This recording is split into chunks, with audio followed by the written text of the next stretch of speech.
山2丁目死に番地、この辺りのはずだがな。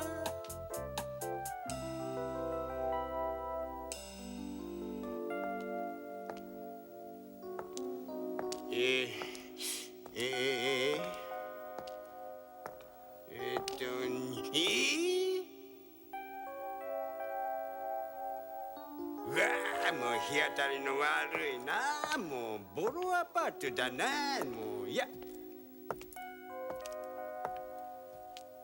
なるほど、ここですか。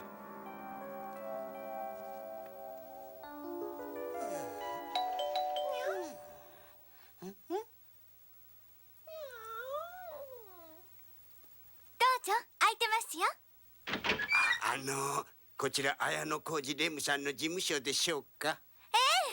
ねえ、はい。おい、あら、雰囲気が。レムさんは？私がその綾野浩二ですが。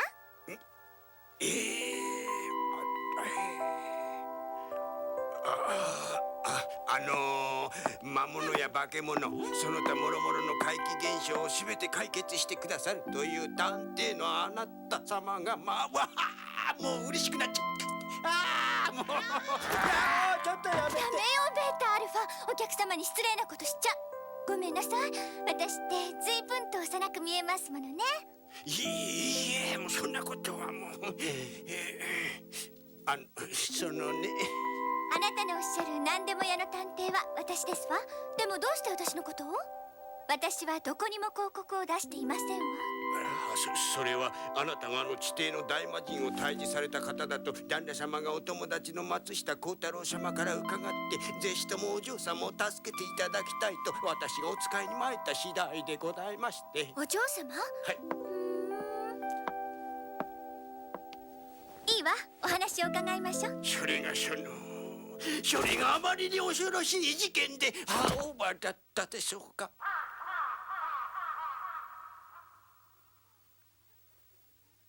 それじゃあ一人娘のみゆきさんに何かが取り付いて困っている。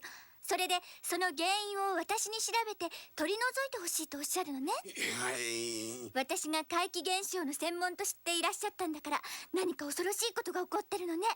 いいわ、言いたくないんなら直接見せてもらった方が早いわ。案内してくださる？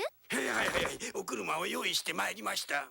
私は自分の車で行きます。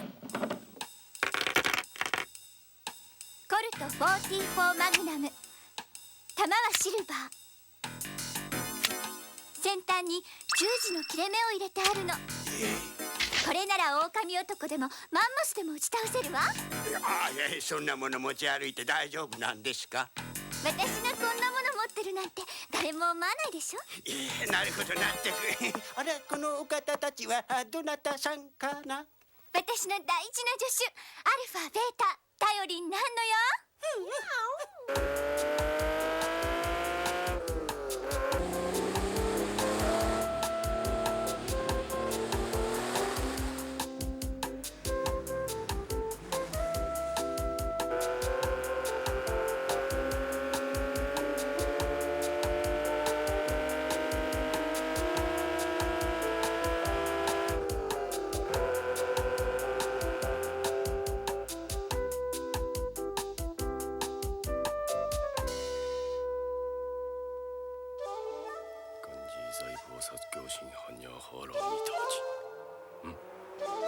はて面ような。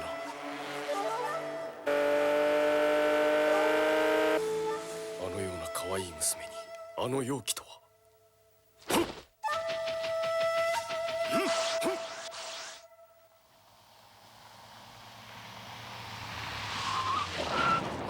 嘘、すっごく不気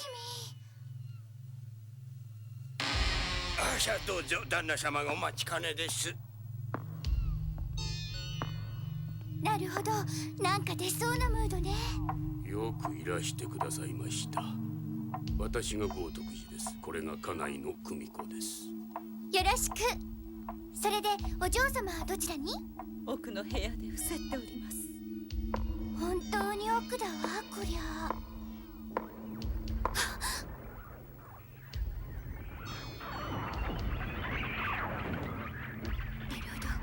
れは大物かもしれないな。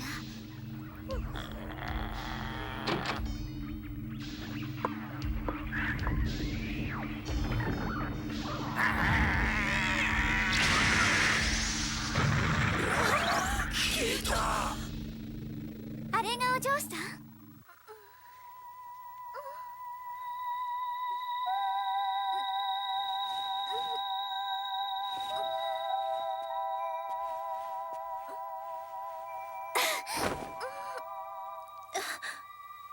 投資してみます。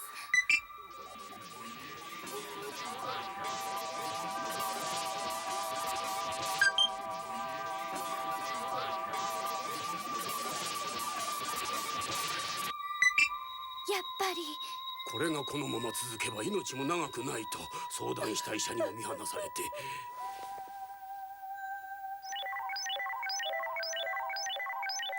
ずいぶんいろんな機会があるようですが、これは？はい、大学病院の指示で治療のため運び込みましたが、医師が。どうかしまして？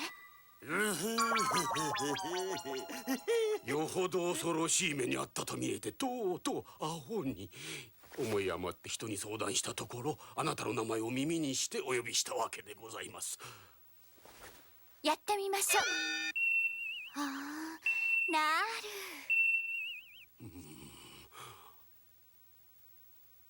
大丈夫なのかな、あんな小さな娘で。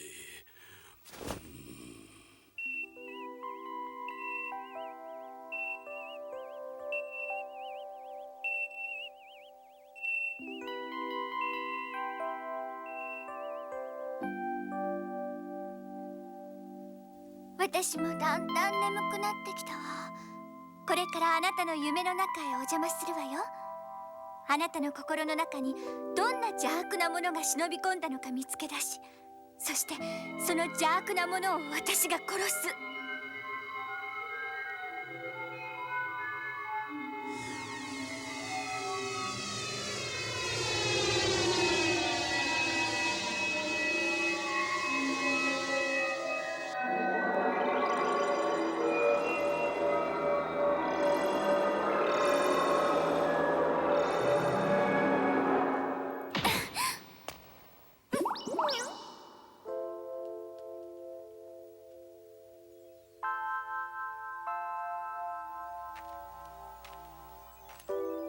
あんまり怖い夢とも思えないわ。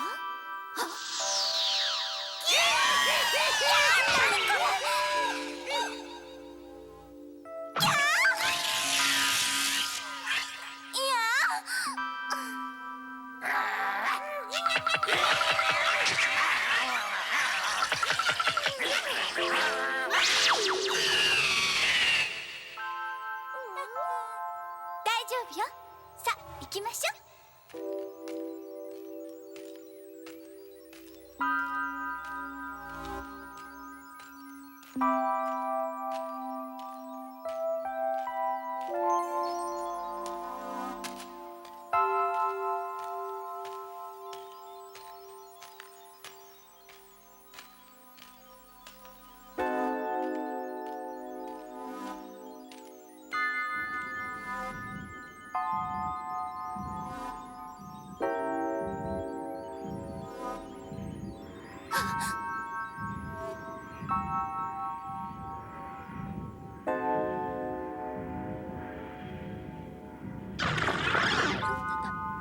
なんてことを。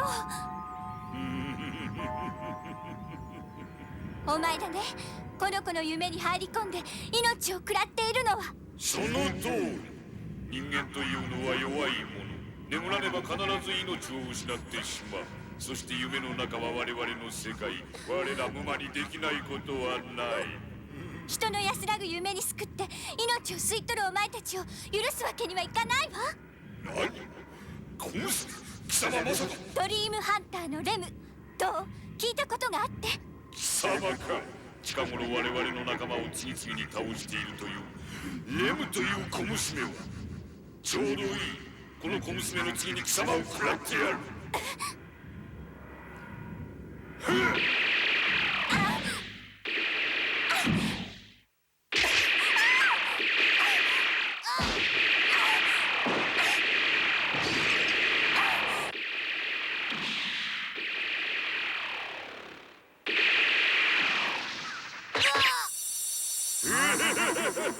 見たか小娘、わしに逆らうな。ただの小娘じゃなくておあいにく様、これはみゆきちゃんの夢の中。あなたが私に与えるのはただの幻覚。そのイメージが強烈で、私がその力に負けたら、その恐怖は本当の死を私にもたらす。そうね。その通りだが、わしの恐怖は並大抵の恐怖ではないぞ。耐えられるか小娘。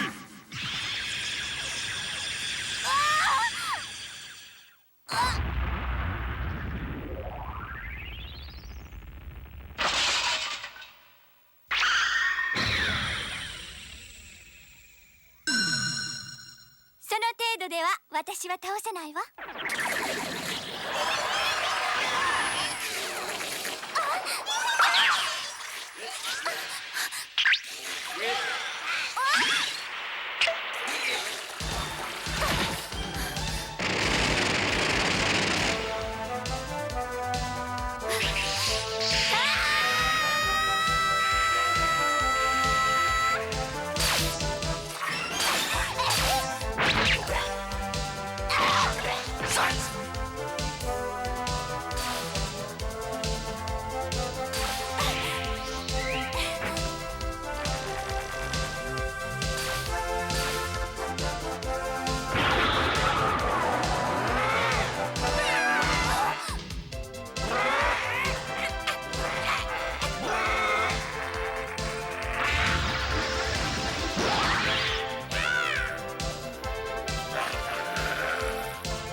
その通り。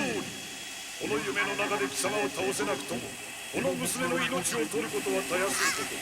この夢、死の恐怖で娘の心臓はすぐ止まる。さあ剣を捨てるのだ。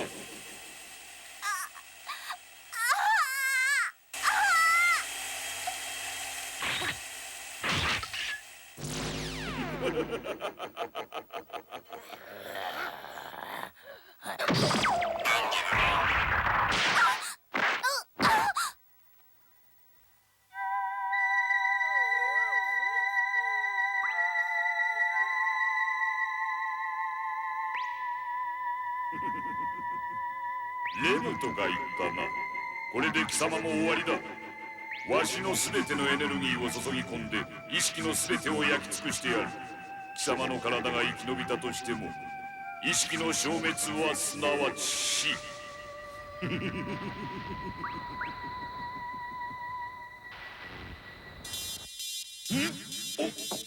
これは。こんなこともあるかと眠る前にセットしたアラームウォッチよ。ただし絶対目が覚めるように特殊な音符を出すようになってるわ。だからこの夢はもう終わり。悔しかったら夢の外まで追っかけてくることね。そしたら相手になってあげるわ。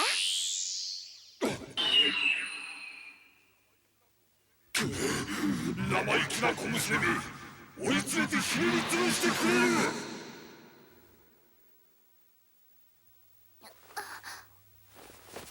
ベータ、アルファ。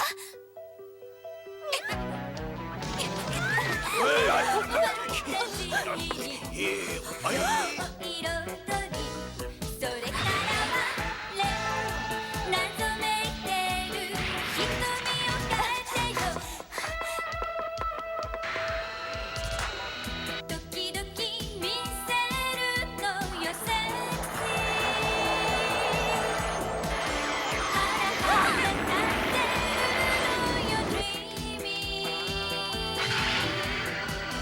数えきれないほどシャイニー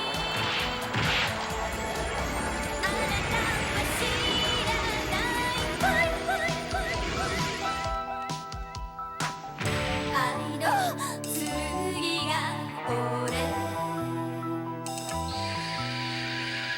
キラリ光れば何かと思ったら正体はこんなものだったの輝く本当にファンタジー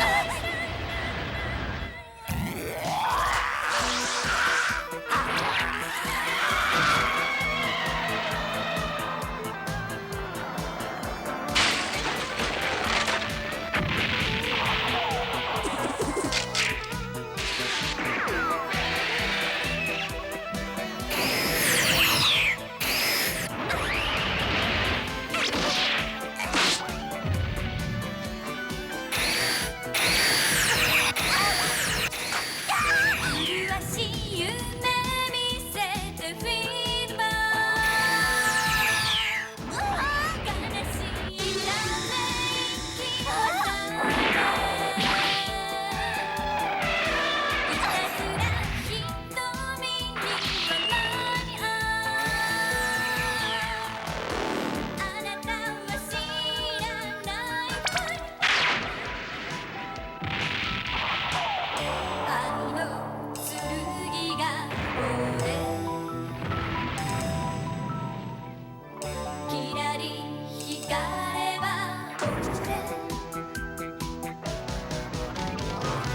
レンファンタジーに夜を彩りそれからはレン謎めいてる瞳を変えてよ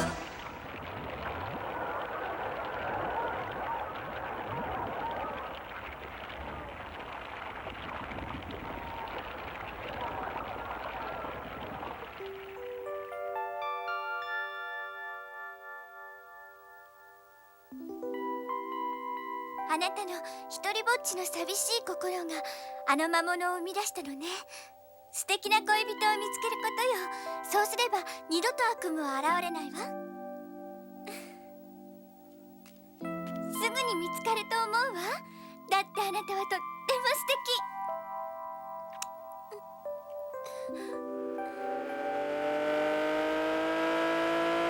やっぱり戦うとお腹がすくねねえ帰ったらケーキ食べに行こう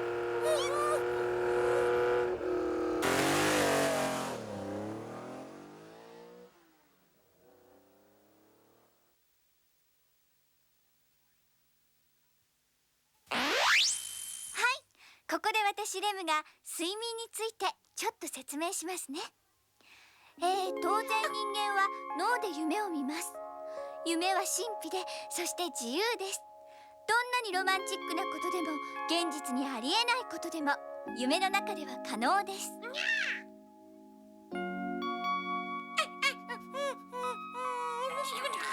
脳は極めて弱い電波を出していますこれを記録したのが脳波ですね脳波にはアルファ波、ベータ波、そして眠った時にはシータ波、さらに深く眠るとデルタ波が現れてきます睡眠にもレム睡眠とノンレム睡眠があります人間は眠りにつくと浅い眠りのノンレム睡眠からだんだん深い眠りのレム睡眠へと入っていきます普通夢を見るのはレム睡眠時だと言われていますただしとっても怖い夢はノンレム睡眠時に見ると言われていますそしてレム睡眠とノンレム睡眠はおよそ90分間隔で交代します夢の研究はいろいろとされているけどやっぱり夢は人間最後の神秘いろんな謎が隠されていると思うわ。それじゃあ続き楽しんでね。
しまった、遅かったか。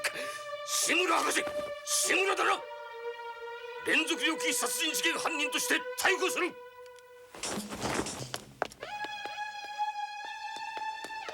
逃がすな。なんということを。カバン銃を使え。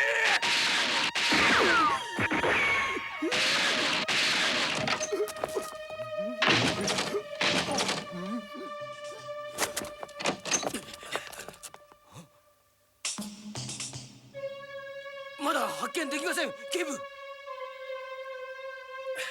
第3波発見できません。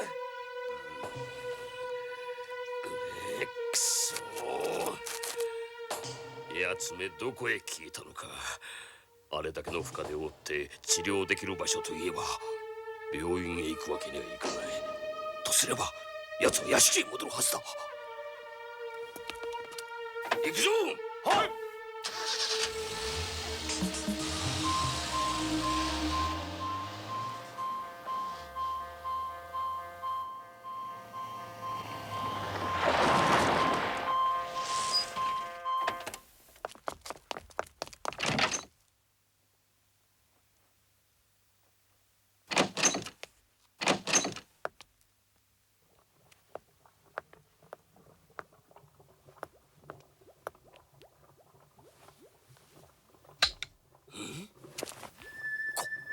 これは。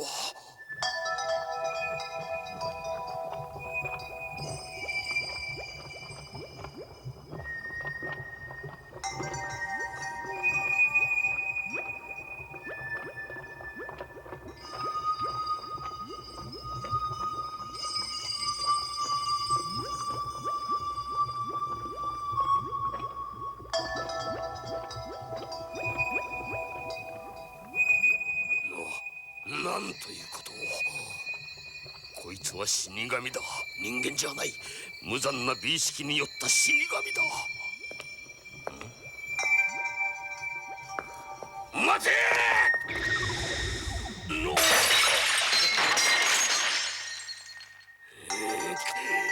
許さん。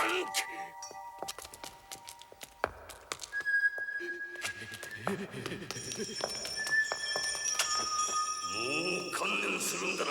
貴様に法律など無用だ。死ねえ化け物は。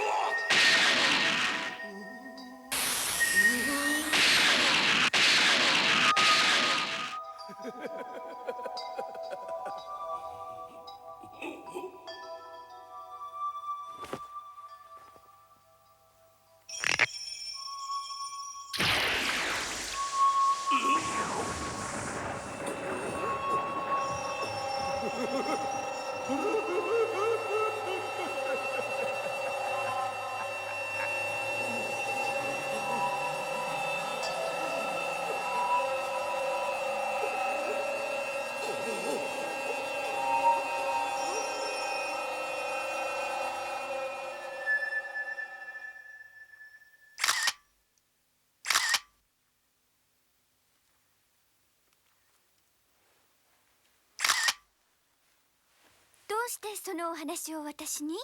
その博士が死んで事件は解決したんじゃありませんの？いや、それがこの事件は5年前に終わっていますが、最近全く同じ手口の犯行が、それももっと奇怪な形で次々と発生しています。奇怪な？警察官としての立場では全く認めることのできない奇怪な出来事で、今日は全く個人の立場でご相談に伺ったのです。警察では解決できない奇怪な事件。はい、奴は死んではいませんでした。あれだけの弾を受けながら、奴は夢の中へと逃げ込んで、あのおぞましい犯罪を続けていたのです。奴は死んだとばかり思っていました。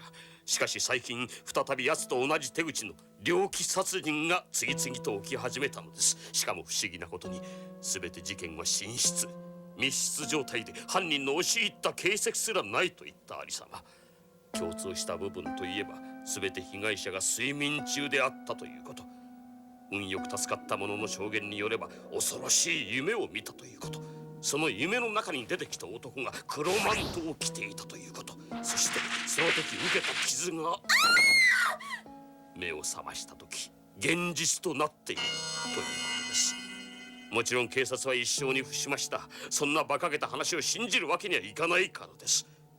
しかし事件はその後も続いています。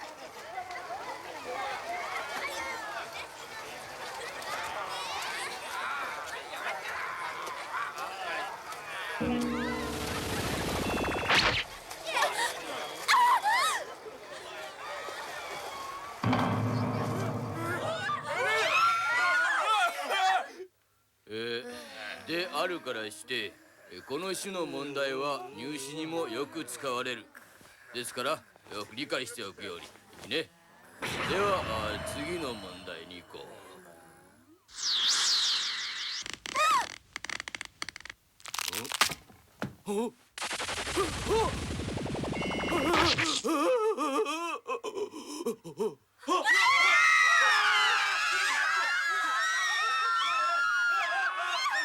そしてついに、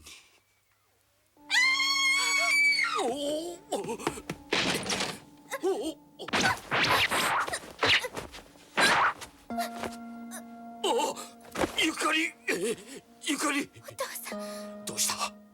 何があった？夢の中で男が。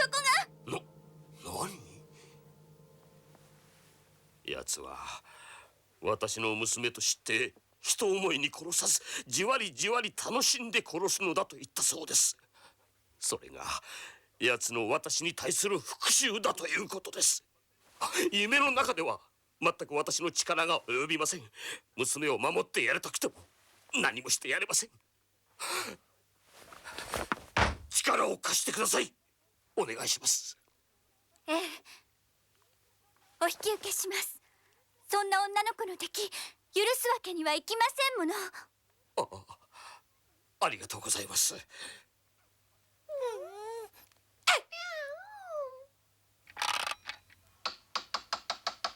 時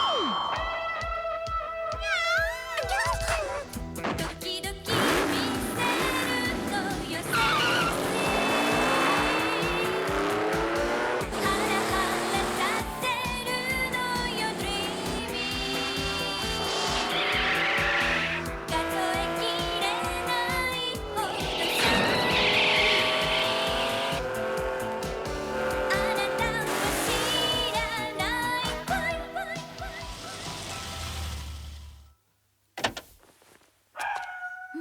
何かしら、容器とは別の力を感じるけど。あら、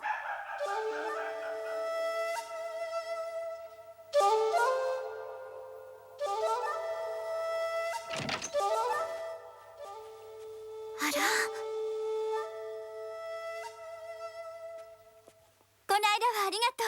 助かったわ。何のお若いのに対した働き、感服いたしました。私はレム、よろしくね。私は円光、未だ修行の身です。こちらの方が表を通りかかって容器を感じられたと祈ってくださって、それからはこの子も苦しむ様子もなく。いやそれはどうも。私も夢に住む殺人鬼の噂を聞いて何とかせねばと思っていたところ、ただこの人のように夢の中まで入る術はまだ使えません。外から念を送り奴の力を弱めるだけです。ベータアルファ、強い味方ができたわね。いい、行くわよ。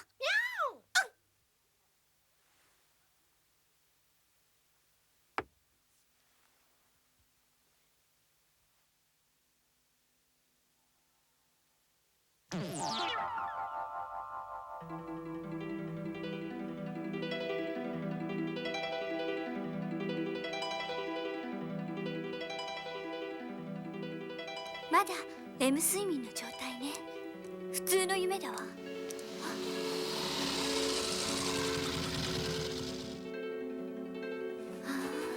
これがこの子の恋人か。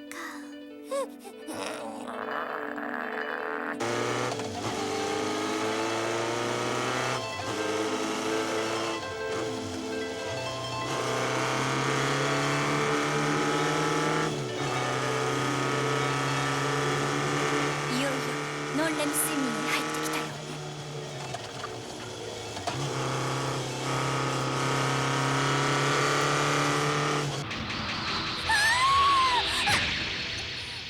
何か念に邪魔されていたが収まったようだ。さあ今日も可愛がってやろうか。おお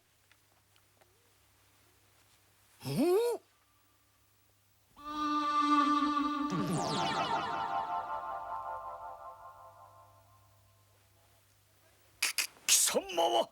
ドリームハンターのレム。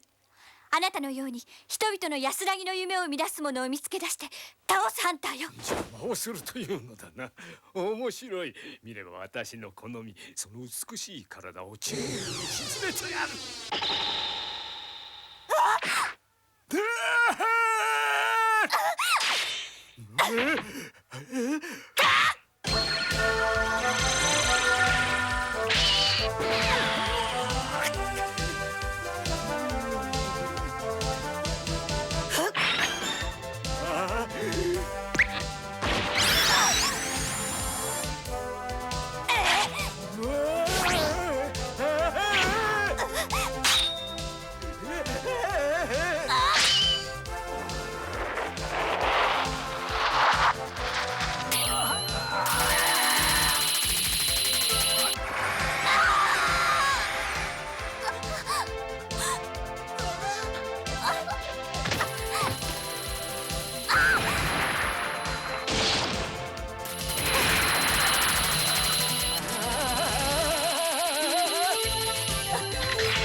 そうか、やはり貴様はレム睡眠の波動にガードされている。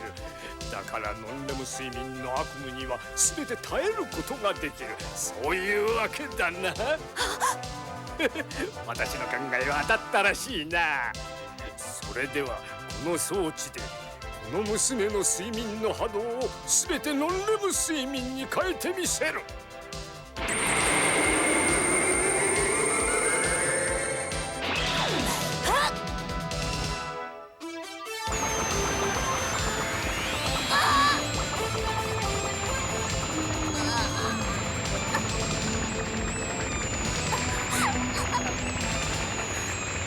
これで貴様も悪夢の中。もう恐怖と死に耐える術はないぞ。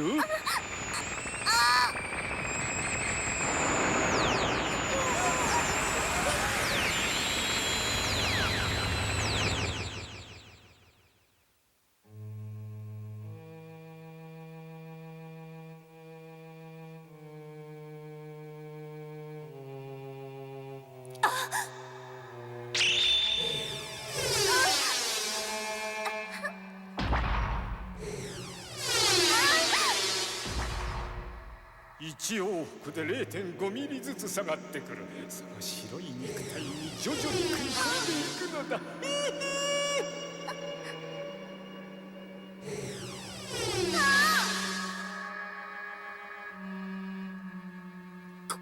はいかん。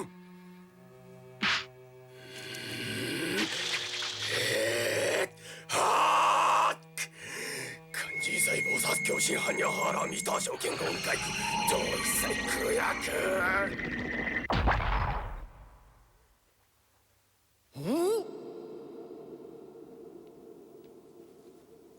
体が動かん。円光さんが念を送ってくれてるんだわ。アルファベータ、そっか、あなたたちもこの夢の中では念に動きを封じられているのね。ゆかりさん、ね、お願い、私の拳銃を取って、そしてあの男を撃つの。でも早く。そいつに近寄ればあの巨大な奮闘でお前も真っ二つ。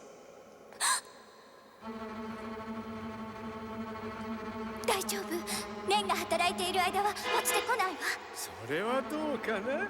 あの坊主が疲れて力が失われた時、その時はお前たちが血の海に沈む時。一切輝く勝利し。早く。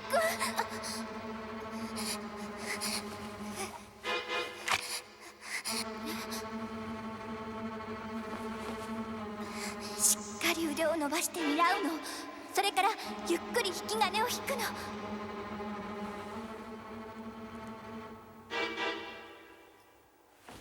僕だよ、僕、ナオトだよ。危ないからそんなものを下ろしてくれよ。ダメよ、騙されちゃう。あの男はあなたの心を読んで恋人になりすましているだけ。困るよ、僕を忘れちゃうね。僕のことは撃てないだろ。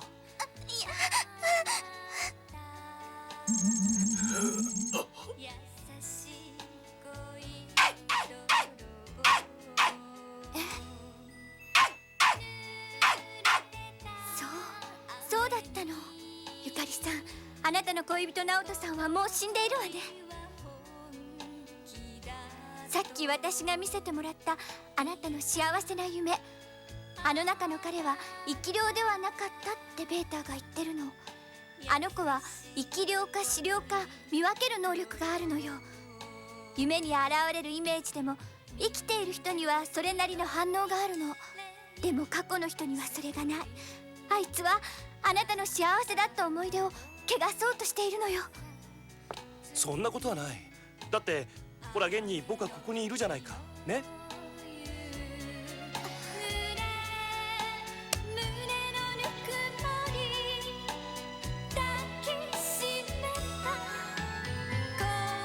じゃあまたね。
現れたな。この世のうちであれば私の法力で打ち砕いてくれる。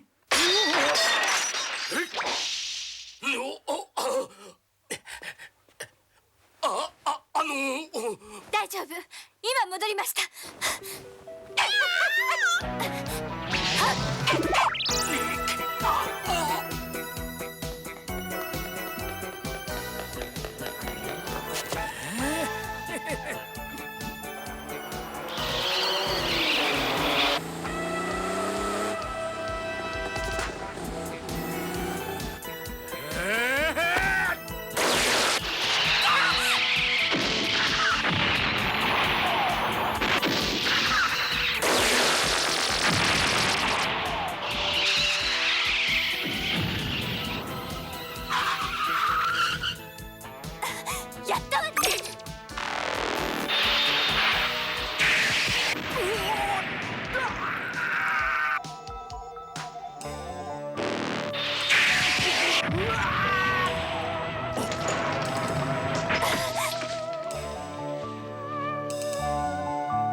やつは大丈夫。もうこの世から消え去りました。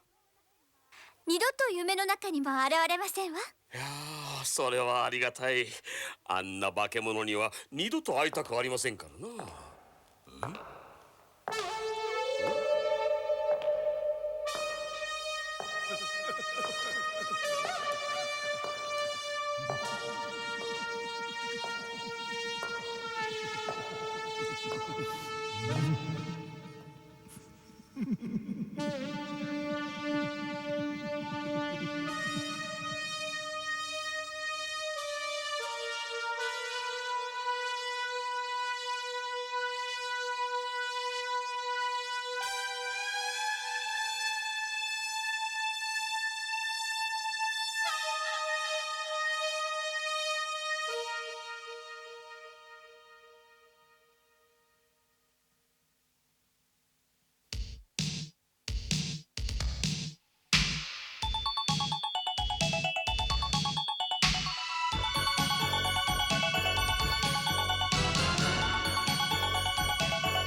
寂しすぎる重ねた唇愛したいのあなただけだから夢の中に出てくるはずあなたに言いたい言葉抱きしめてもう一度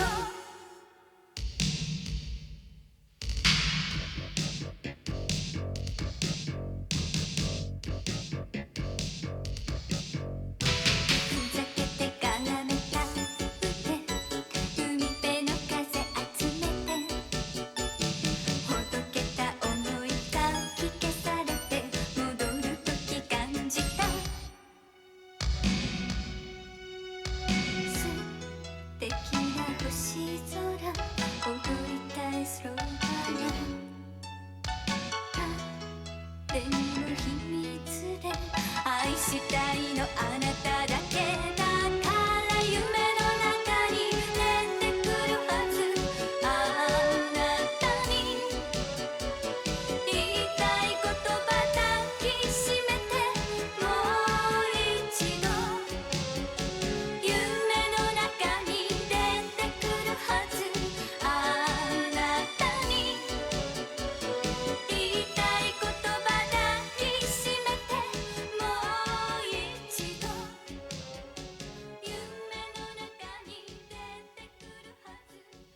ことキティ。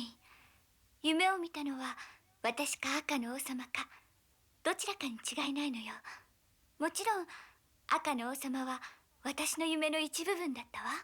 でも私もやっぱりあの人の夢の一部分だったのよ。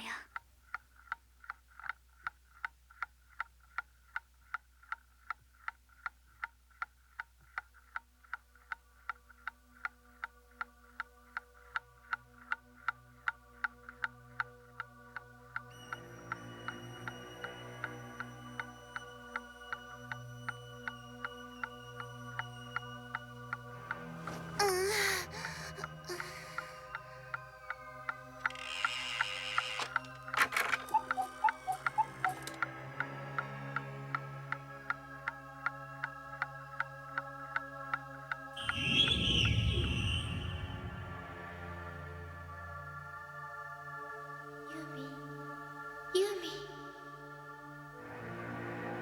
おいで、こっちよ。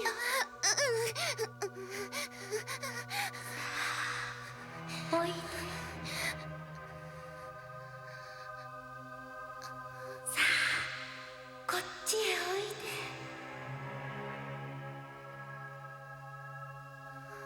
さあ、こっちへおいで。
ユミ、この学園で一番美しいのは誰？あたしよ、あたし。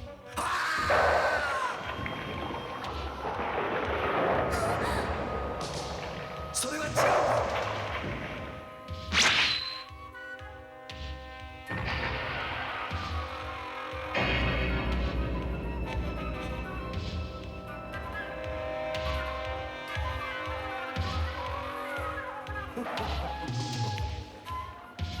美しいのは私。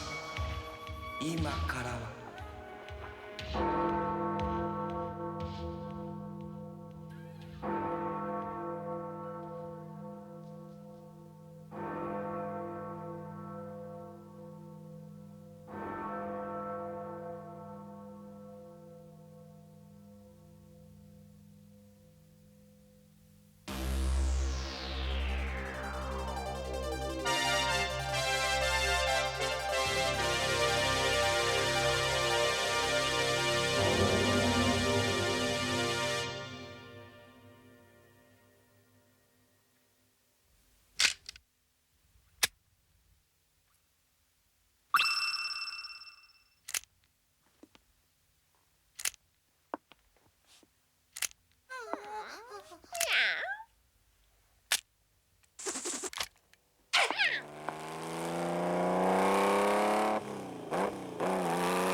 榊警部にお会いするの久しぶりね。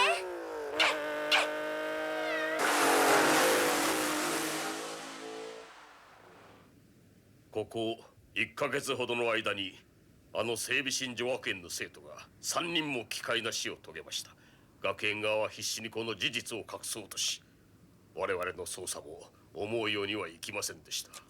全寮制の女子学園って一種の閉鎖社会ですものね。それにどうもあの年頃の女の子は何を考えてるのか私にはさっぱり理解できなくて。私もその一人ですよ。いやこれは失礼。レムさんは別ですが、まあその結果、思春期の少女たちにありがちな情緒不安定による自殺として処理してしまったのです。でも榊警部は納得がいかないというわけですね。そう、あまりに不可解かつ無残な死に方なので、一人は全身が焼けただ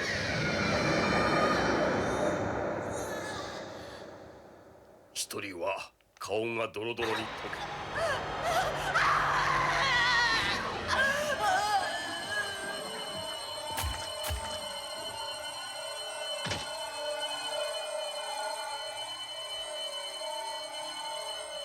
そして最後の一人は首と胴が切り離されていたのです。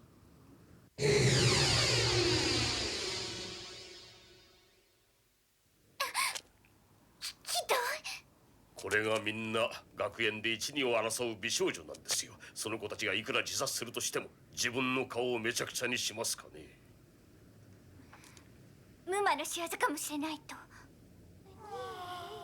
あるいはいずれにしても何か超自然的な力が働いていたことは確かでしょう。何とかしたいが我々では手の出しようがない。仕方なくあなたに。この事件の捜査お引き受けします。どんな危険が待ち受けているか、この私でも嫌な、そう予感がするんです。それでも引き受けてくれますか？聞こえるんです、私を呼ぶ声が。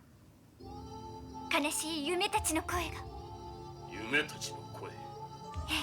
私の物心ついた時にはもう自分の夢を奪われていました。夢を見たのは遠い記憶の彼方です。でもその代わり人の夢に入れる能力を授かったみたい。そうだったんですか。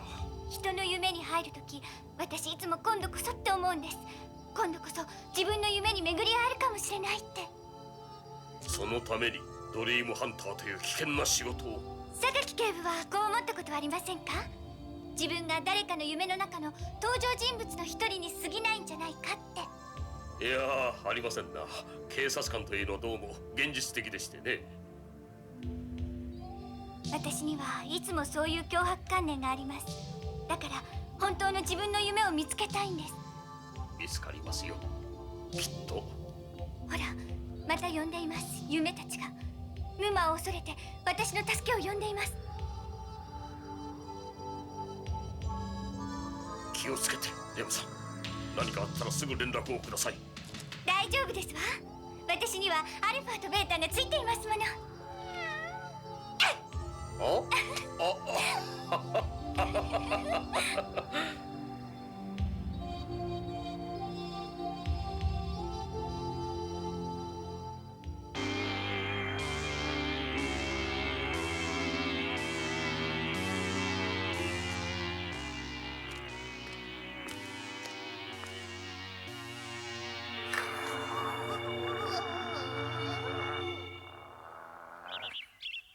容器が充満しているわね。面白くなりそ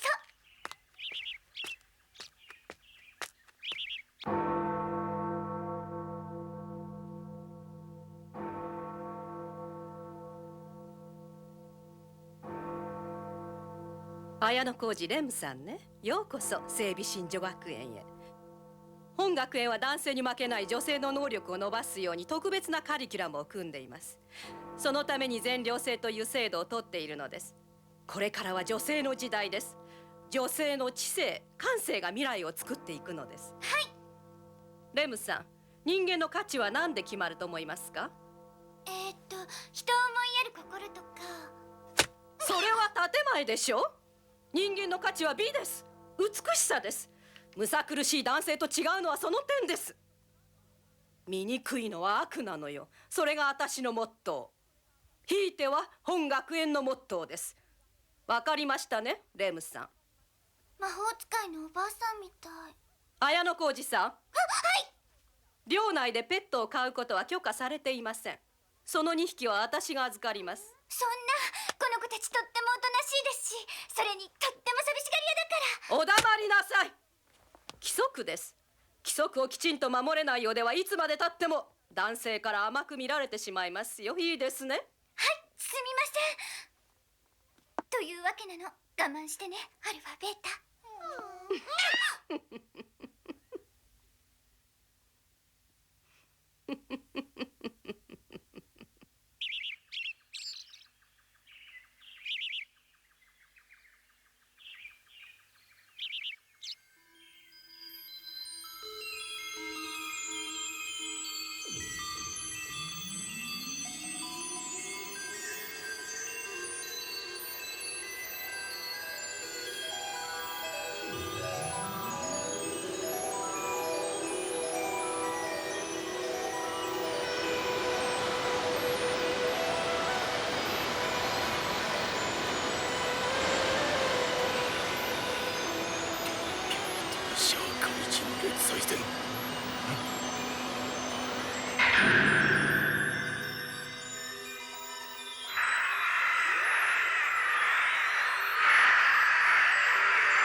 強制が流れたか。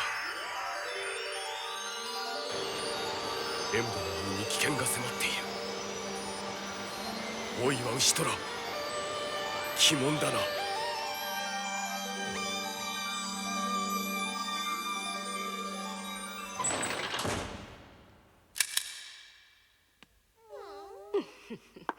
動物でも人間でも醜いものはこの世から抹殺されなければならない。美しいものだけが生きていればいいのよ。綺麗は汚い、汚いは綺麗。さあ飛んで行こう、霧の中。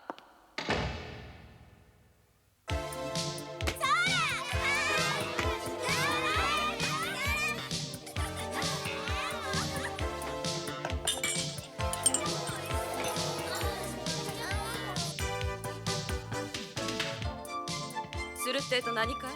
その転校生は警察の犬だというのかい？はい、この学園は原則として途中入学はないはずなのにってことは。次は確か体育の時間だったね。よし、化けの皮を剥がしてくれる。次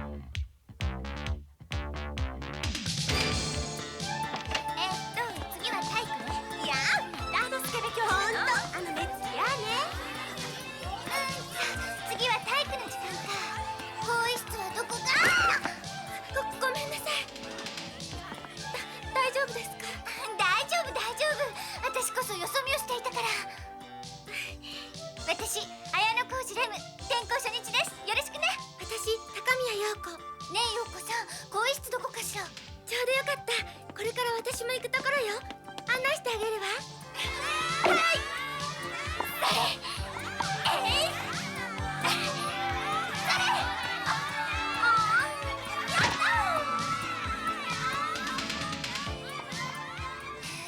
それで陽子ちゃんはいつも一人なの？友達はいないの？友達？いないわ。私昔から。ちょっと待って、そういえば。いいえ、いつも一人だったわ。寂しくないの？私、一人で本を読んだりレコードを聴いているのが好きだから。ねえ、私と友達になろうよ、陽子ちゃん。部屋に閉じこもってばかりいないで。人間同士の触れ合いもたまにはいいものよ。レムさん、優しい。こちらこそよろしくね。じゃあ手始めにこの学園についていろいろと教えてほしいな。ど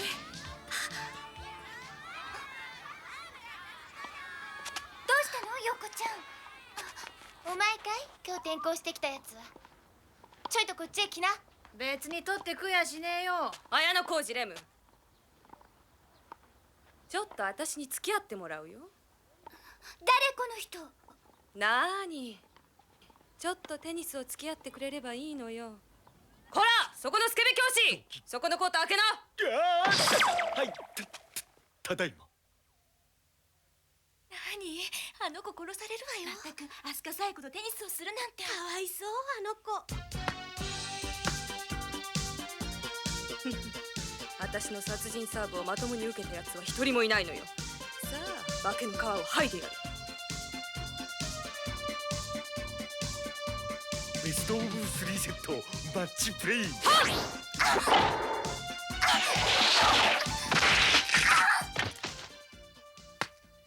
ギフティンラブ。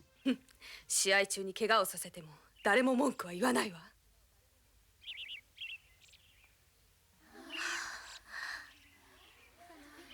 やれやれ、一級でおだぶつかい。あいつ起きますぜ。タイム。陽子ちゃん、お願い、ラケット貸して。レムさんやめて、殺されちゃう。大丈夫大丈夫。でもおだまり、陽子。さっさとラケットを貸してやんな。そうそう、またいじめられたくなければさっさと言うこと聞きな。借りるわよ。お待ち。運がいいこと。まあいいわ、次で終わりにしてやる。プレイ再開。死ね。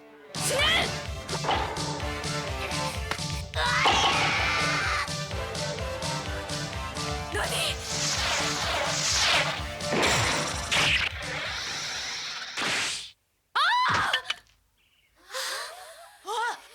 ギフティンオール。アスカ様、西郷様、しっかりしてください。逃げましょう、レムさん。殺されちゃうわよ。大丈夫ですか？やい、レム、覚えておき。この仕返しは必ずするから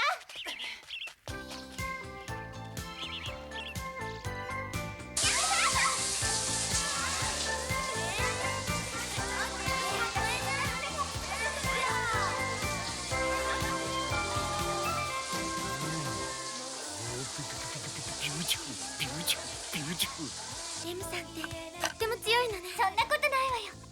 でもサイコさんにあんなことして後でひどい目に遭うかも。気にしない気にしない。陽子ちゃんどうしたの？シャワー浴びないの？私胸が小さいからからかわれるのが嫌で。胸の小ささはお互い様よ。そういえば本当だ。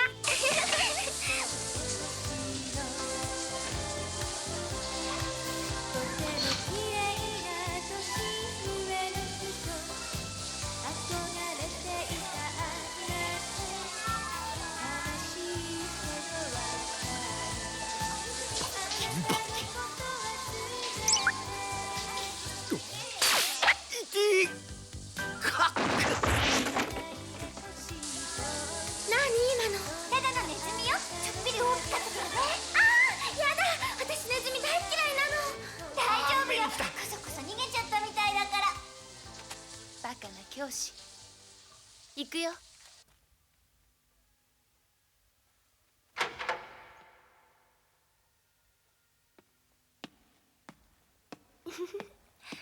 驚くなよ。どう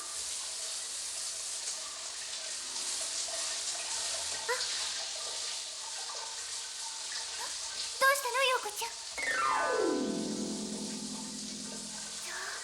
うなんだ。おめでとう。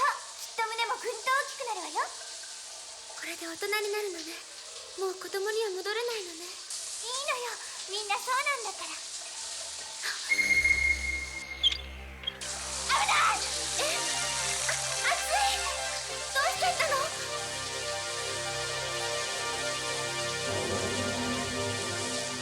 よっぽど私が邪魔みたいね。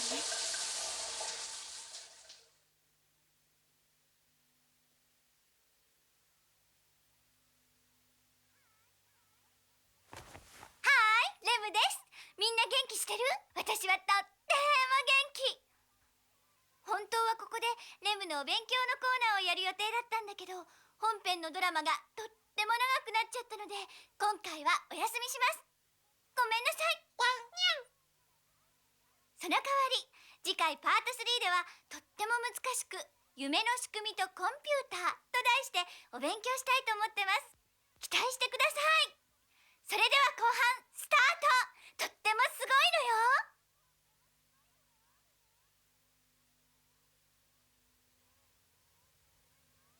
ねえ、もう帰りましょう。もう少しもう少し。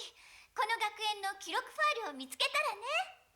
なんでそんなことを調べるの？ねえ、サイコさんがユミさんたちを呪い殺したっていう噂、本当だと思う？レムさん、あなた一体。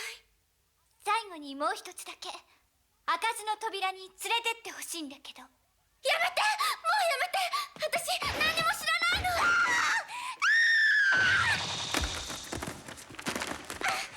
あいたたた。もう埃だらけになっちゃったじゃない。何よこれ。もう。誰？レム、ちょっと顔貸しな。遅かったじゃない。待ちくたびれたわよ。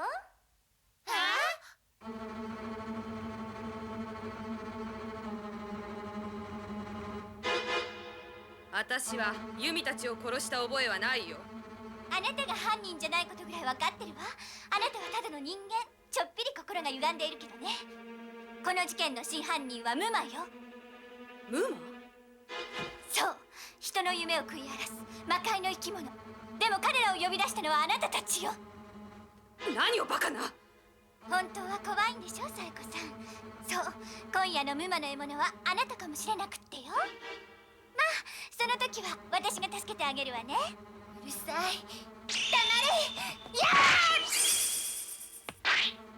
やっちまえ。ああ、この野郎。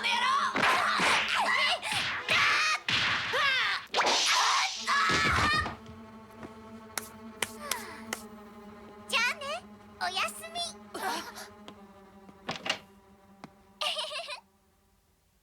待て。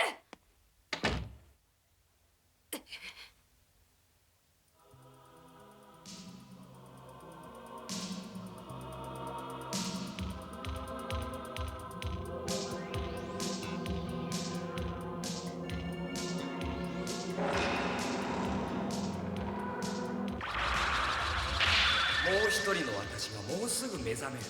その前にサエコ、今夜はあなたの番よ。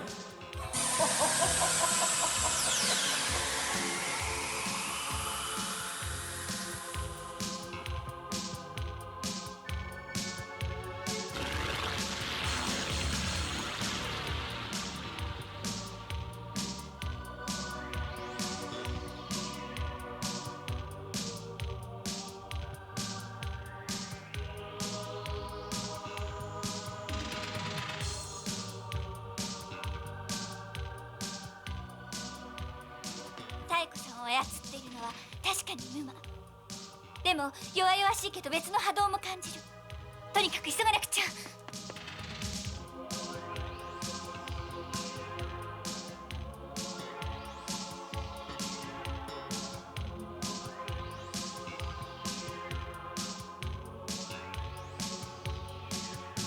入っちゃダメ、サイコさん。しっかりして目を覚ますのよ。仕方ない、こうなったら。ごめんね、サイコさん。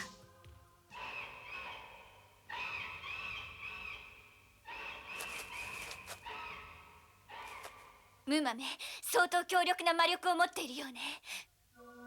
それならば。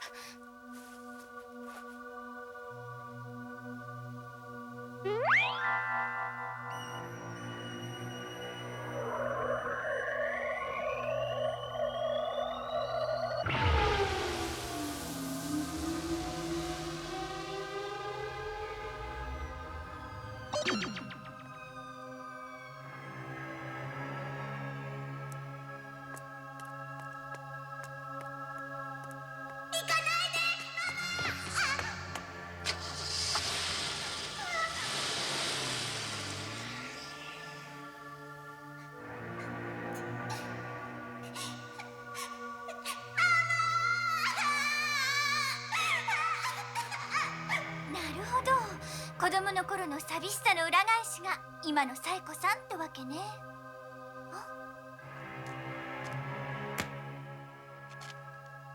おいで。おいでよ、一緒に遊ぼう。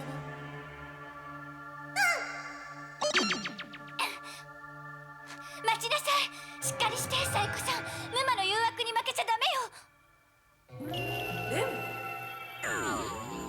邪魔する気かい？お前から先に片付けてやる。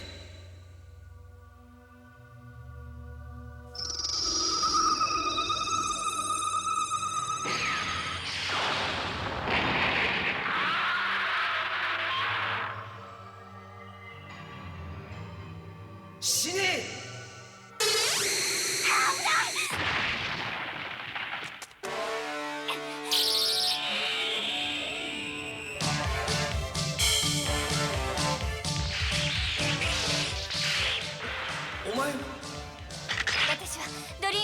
のレム。人々の平和な夢を乱す者は許せないわ。サイコさんの夢の中から出ておいき。サエコの命をいただいたらね。少女たちの命を奪って一体何が目的なの？整備神女学園の中で一番美しいのはこの私。サエコは邪魔なのよ。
お前こそどうして他人の夢ばかり気にかけ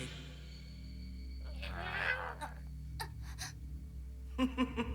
そうか、お前のことか。自らの夢を探し求めて永遠にさすらう夢の旅人とは。そうよ、私は自分の夢をなくしてしまった。だからこそ他人の夢を大切に守りたいの。バラ色の夢を見る人もいる。辛く悲しい夢を見る人もいる。でも夢は本来自ら望んで見るもの。それが人の定め。それを乱すものを私は許すことができない。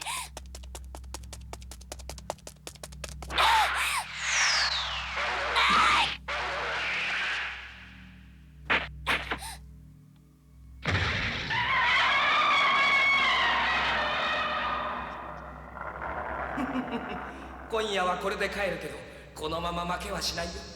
整備神女学園の女王はこの私。一番美しいのはこの私なんだ。あ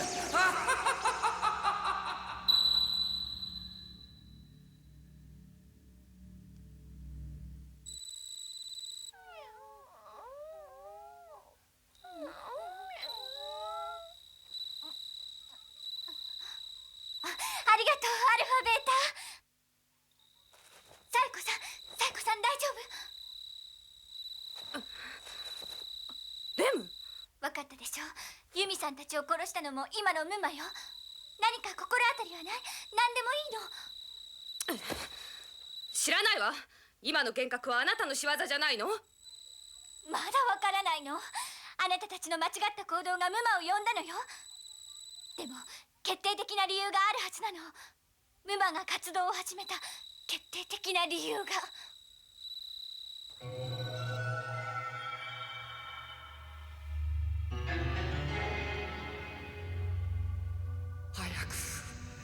早く目覚めるのよ。もう一人の私。さあ早く思い出して。私のことを。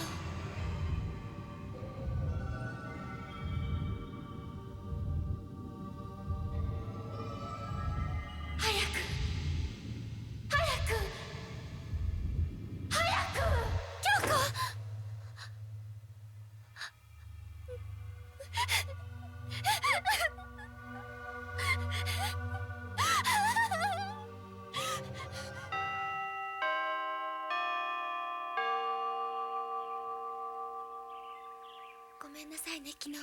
レムさん。いいのよ。それより具合でも悪いの？午前中授業を休んでたみたいだけど。実はレムさんに聞いてもらいたいことがあるの。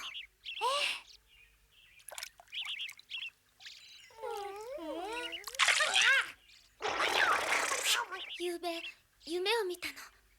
京子が私を呼んでいたわ。なぜ今まで思い出さなかったんだろう。京子さんって？私の双子の妹。私と違って早熟で派手好きで、だからサエコさんたちに対抗して、それでしっかりしてよ、陽子ちゃん。ね、最後まで話して。私やめなさいって言ったのに、所詮私たち兄弟じゃサエコさんたちの美しさには勝てやしないのに。そのうちみんなからつまはじきにされて、ひろこさんも茜さんもユミさんも黒バラ会ってほど大げさじゃないけど取り巻きのグループがあったの。その子たちにいじめられたのよ。それでもあの子ったらますますムキになって、それがサエコさんの勘に触ったらしくて、バラ打ちの刑にされて。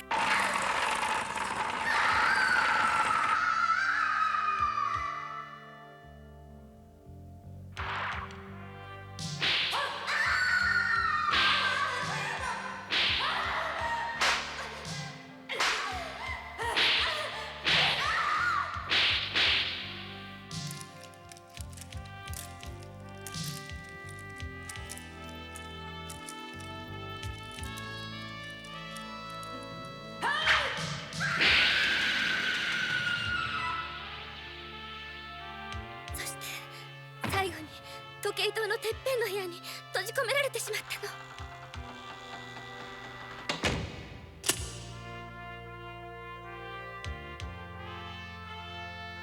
それでどうしたの？私、サエコさんたちが怖くて、それで誰にも言えなくって1週間後に見に行ったら、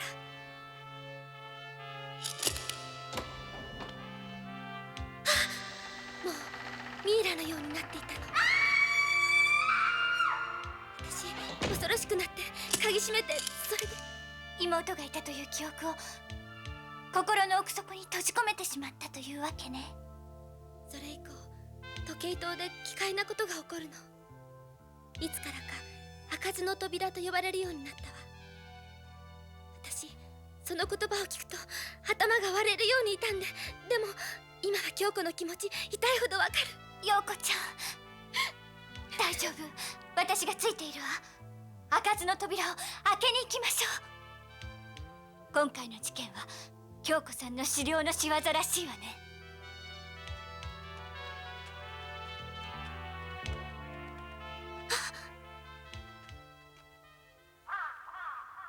こそこそちょろちょろ嗅ぎ回るなと言っておいたはずだよ。あなたこそまだ懲りないと見えるわね。うるさい。陽子、こっちへおいで。私たちこれから開かずの扉を開けに行くの。あなたも一緒にどう？サエコさん、きっと京子さんもあなたを待っていると思うんだけれど。綾野浩二さん、整備新女学園の中で起こったことはすべてこの私が処理します。これじゃ榊警部が手を焼くのも無理ないわね。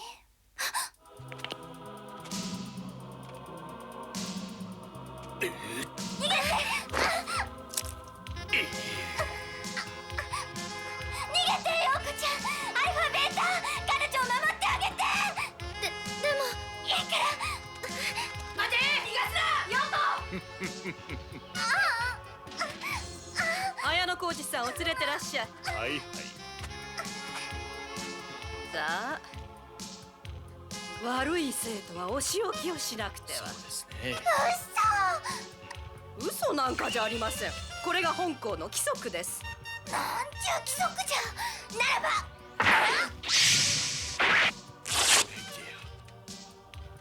相手待ちなさい。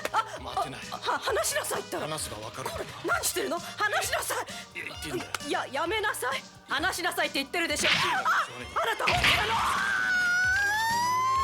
どこにもいてやがれ。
陽子は女の自我に目覚めたのよ。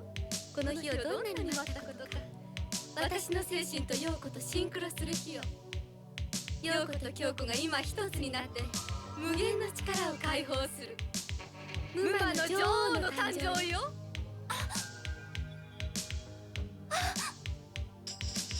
陽子さん、陽子ちゃんに取り付いてるね。私たちは双子。陽子もそう願ったのよ。レム、よく見ておいで。ゆうべは邪魔されたけど、今日こそサエコを血祭りにしてくれる。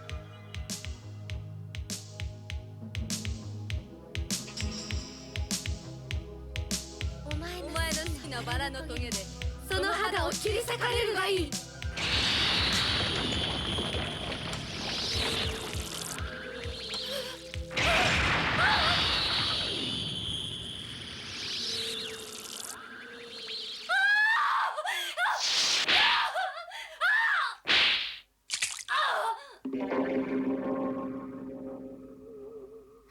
やめて陽子ちゃん、早く正気に戻って。やめないと撃つわよ。撃て撃つがいい。しかし傷つくのは陽子の肉体だよ。次はお前の番だよ、レム。アルファベータ、榊警部に連絡を。逃がすか。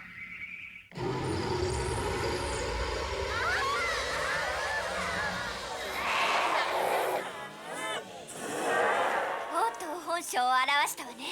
お前たち相手には手加減しないよ。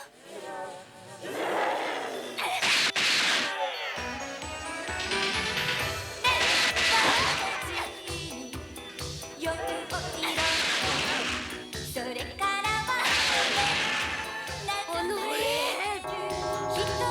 変えてよ。時々見せるのよセクシー。ハラハラさせるさあレム、お前との最後の対決の場はあの時計塔の中。時の見る夢の世界だ。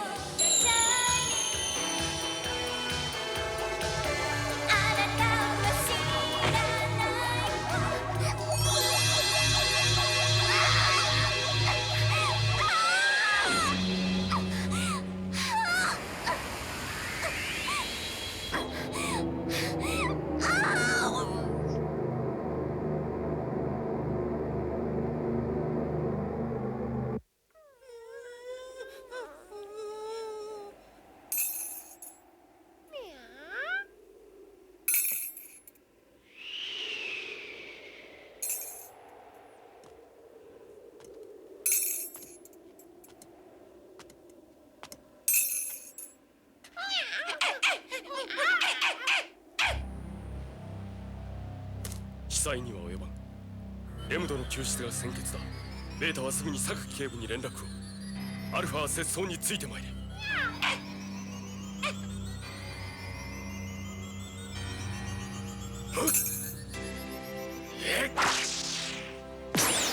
やはりな、容器の結界か。ならば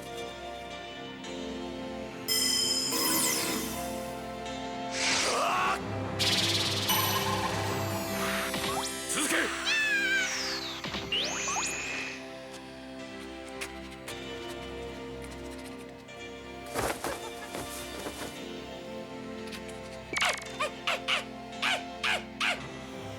レムさんかね。もしもしもしもしもしもし。声が小さくてよく聞こえんのだがね。もしもしもしもし。ベータ。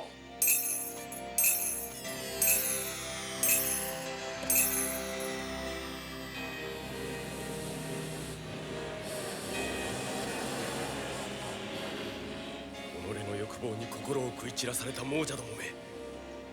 レム殿をどこへ隠したのだ。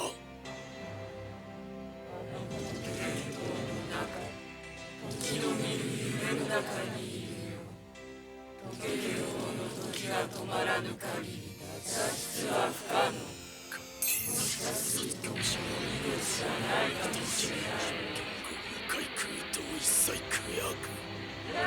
はっはっ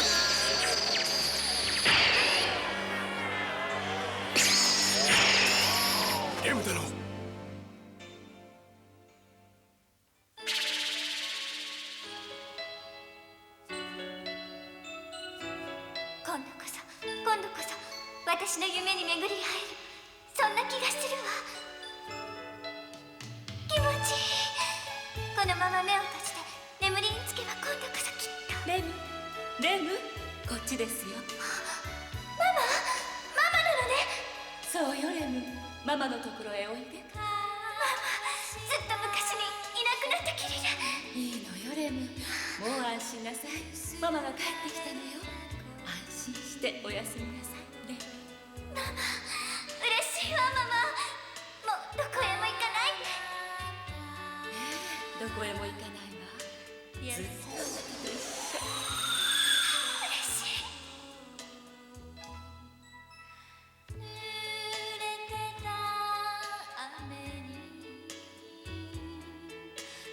レム、あなたの使命を忘れてはいけませんよ。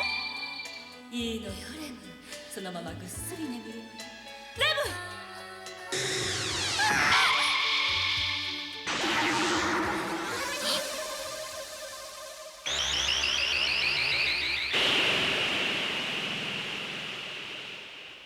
その手には乗らないわ。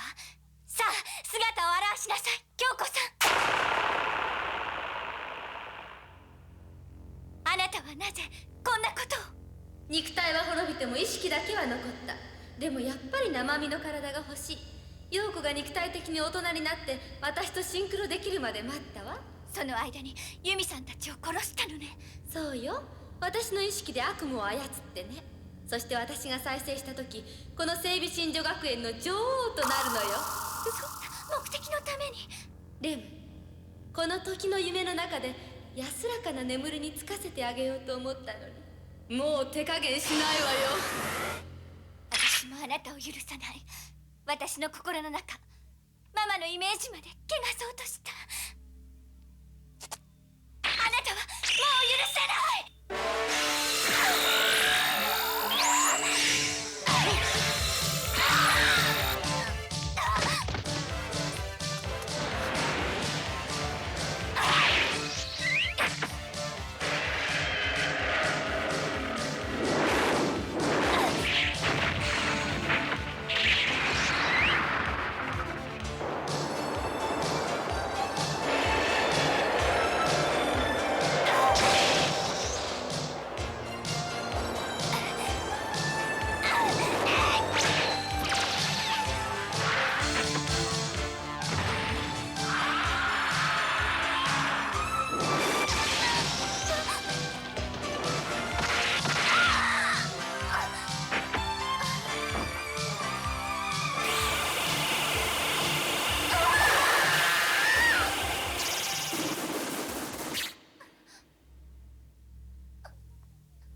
これでレム、お前も終わりだよ。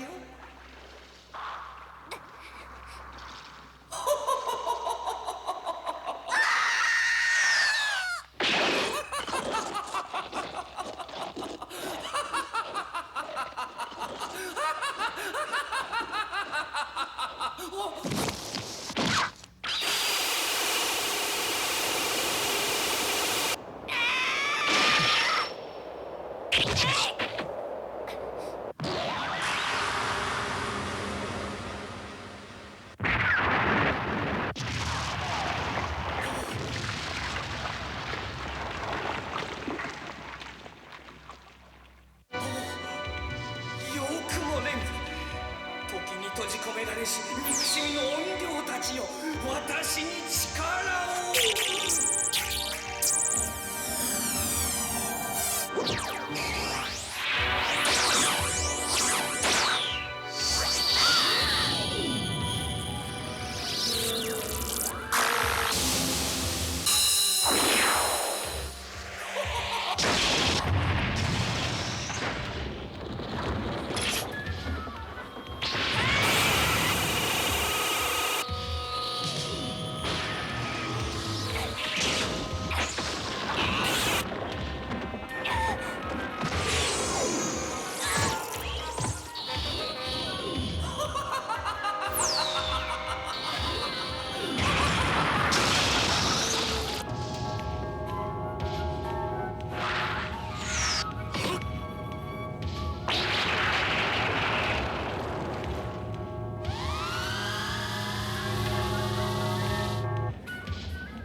れて粉々になるのはこの歯車はこの時計塔が止まらぬ限り止まることはない。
運よく助かったようだね、レム。だがこの時計塔が止まらぬ限り破壊は止まらぬ。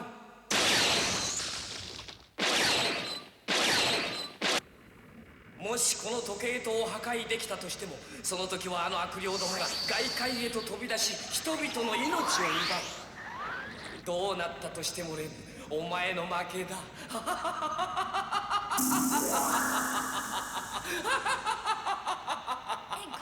外をお願い。私はここで戦います。承知した。こ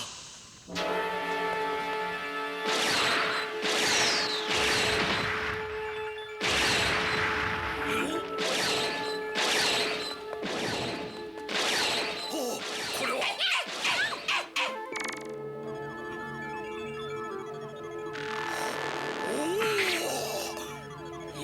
よし。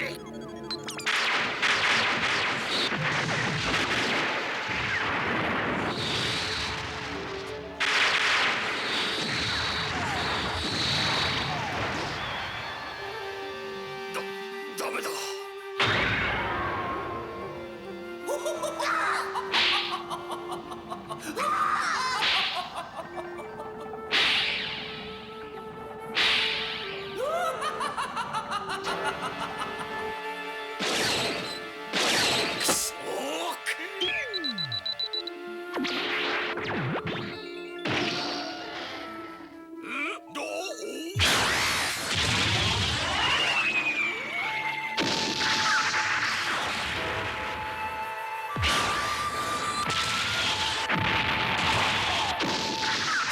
やったか。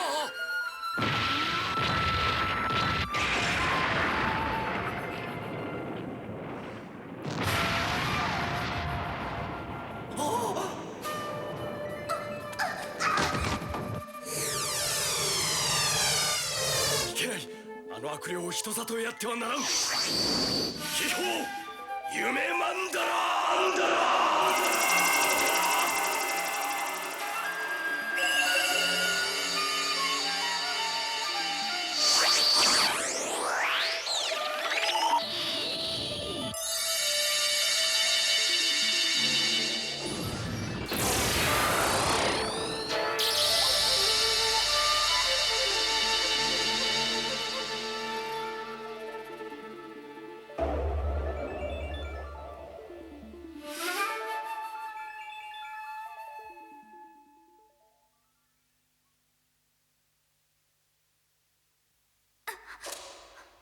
時の呪縛が解けたんだわ。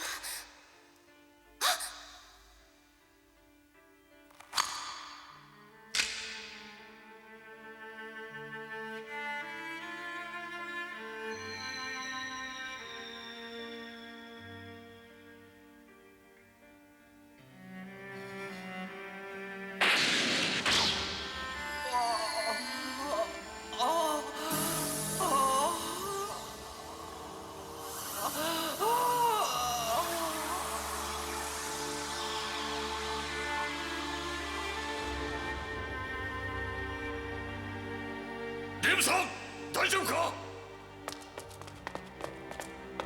陽子さんをお願いします。もう心配ないわ。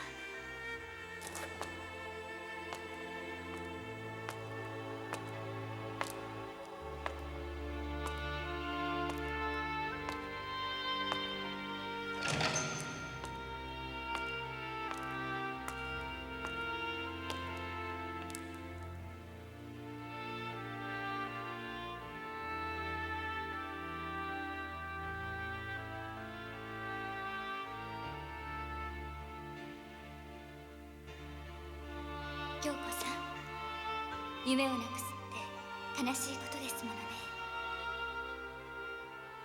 私も私の夢を求めてさすらっているあなたも悲しい女の夢を追った、その気持ちよくわかるわ。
六原の入道太政大臣平阿尊清盛公全盛の御代、都王子に花は咲き乱れ、兵士一門は我が世の春を謳歌していた。しかしその一方で庶民は圧政に苦しみ、源頼朝をはじめとする諸国の武士団は兵士打倒の機会を伺っていた。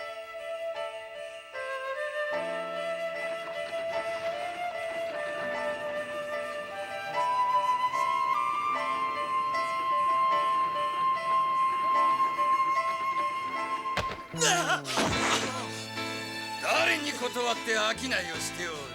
このには我らがもらい受けるぞ。そば代代わりだ。それを持って行かれてはどうか。弱い者いじめばかりするな。かわいそうじゃないか。かわいそうじゃねえ。人でなし。今我らを愚弄したのはドイツだ。兵士にあらずは人にあらずじゃ。切り捨ててくれるぞ。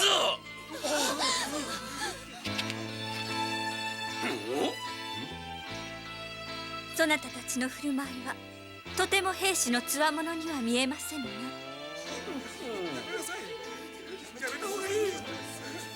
女子のくせに気の強いことよの。どれ、わしが可愛がってやろうか。ほら、どうしたどうした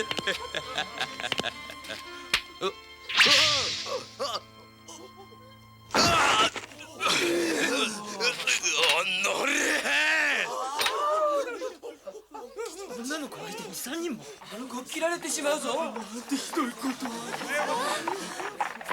待てい。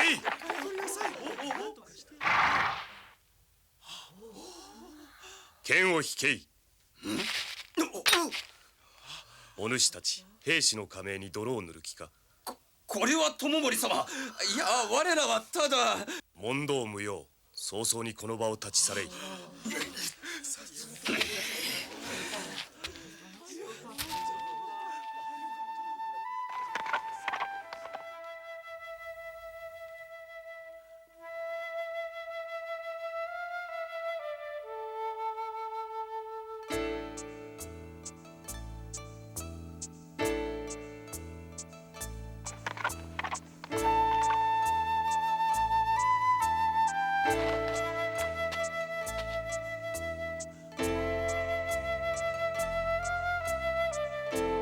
そなた名は何と申す？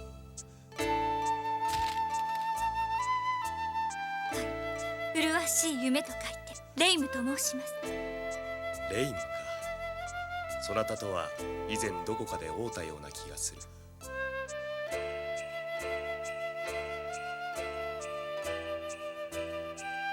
不思議と心和む懐かしさだ。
夢見人形が盗まれた。友森様の怨霊が復活する。首なし武者の復讐がまた始まるのじゃ。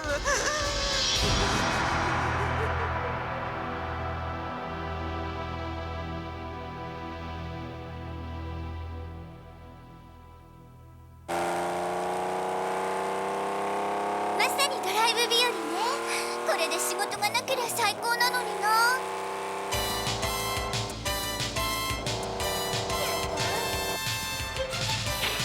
自衛隊ね、今演習やってんのよ。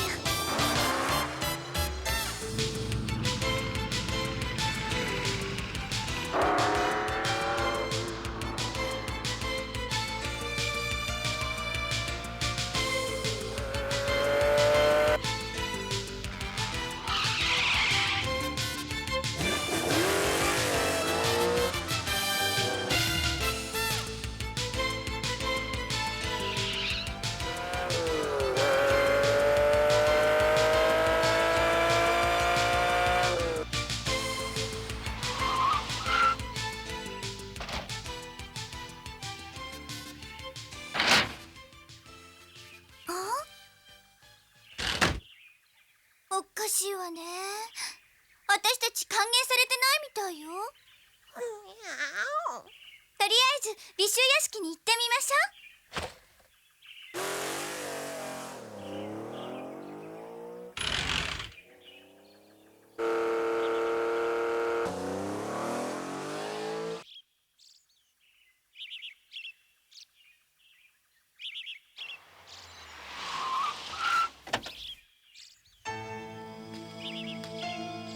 ごめんください。誰かいませんか？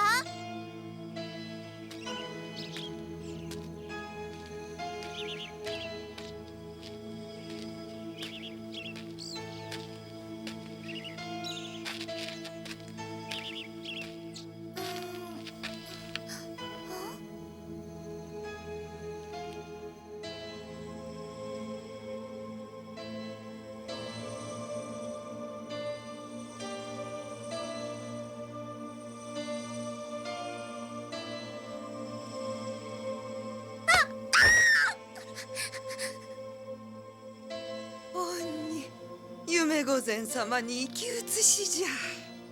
夢御前様。この村の守り神である夢隠し神社のご神体夢見人形が盗まれましたのじゃ。友森様の怨霊が暴れ出す前にぜひとも取り戻していただきたい。夢御前様とか友森様の怨霊とか言われてもさっぱりわかりませんわ。それに村の奇妙な様子詳しく説明していただけませんか？これは申し訳ありませんでしたな。これをご覧ください。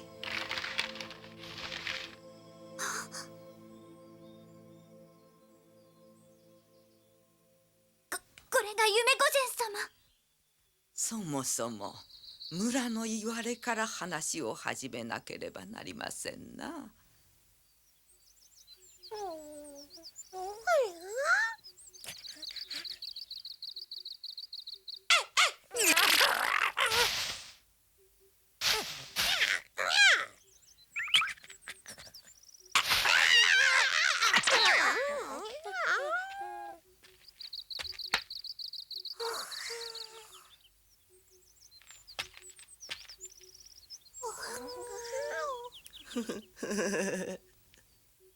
あなたは兵士一門の悲惨な運命を知っておいでかな？ええ、学校で習いましたもの。私日本史得意だったんですよ。それなら話が早い。壇の浦で源氏に敗れて後、兵士の一門はちりぢりになって各地に隠れ里を作りましてな。この夢隠し村もその一つなんですね。いやちょっとばかり違いますのじゃ。清盛様の末のご子息に友森様というお方がおられましてな。友森様は源頼朝を討つために部下の一部と共に東に下りましたのじゃ。逃げたんじゃなく、もう一度戦おうとしたのね。さよう。三種の神器の一つ、草薙の剣を持ったそのお姿は大層勇ましかったということじゃ。草薙の剣って壇ノ浦に沈んじゃったはずですけど。いや、今もこの村に。へえ、歴史って学校で習うのとちょっと違うんですね。夢御前っていう人も一緒だったんですか？いや、悲しいことに夢御前様は屋島の合戦の折、友森様をかばって源氏の矢にいられて。京子や京子。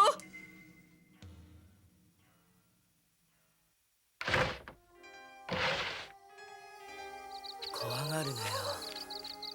こっちへおいで。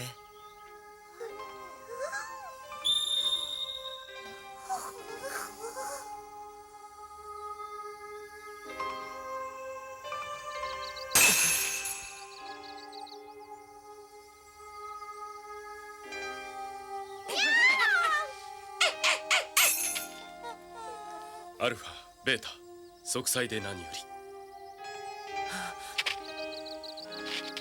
こちらに綾小路レムさんがお邪魔しているはずですが。はい、奥に。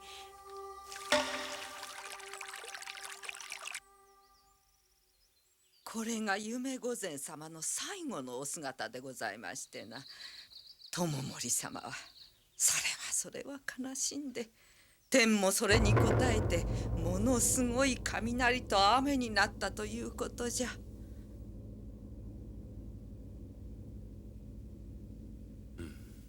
なるほど。レム殿に瓜二つ。あなたはきっと夢御前様の生まれ変わりに違いない。そのあなたが探偵さんとは、これも輪廻転生、大いなる定めなのでしょうな。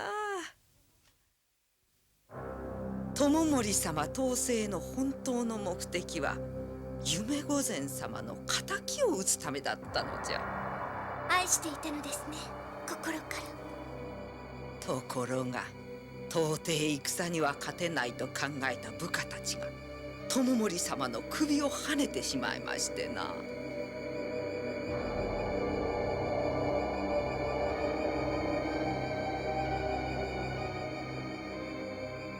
そしてここに隠れ里を構えたのじゃが。どうなったんです？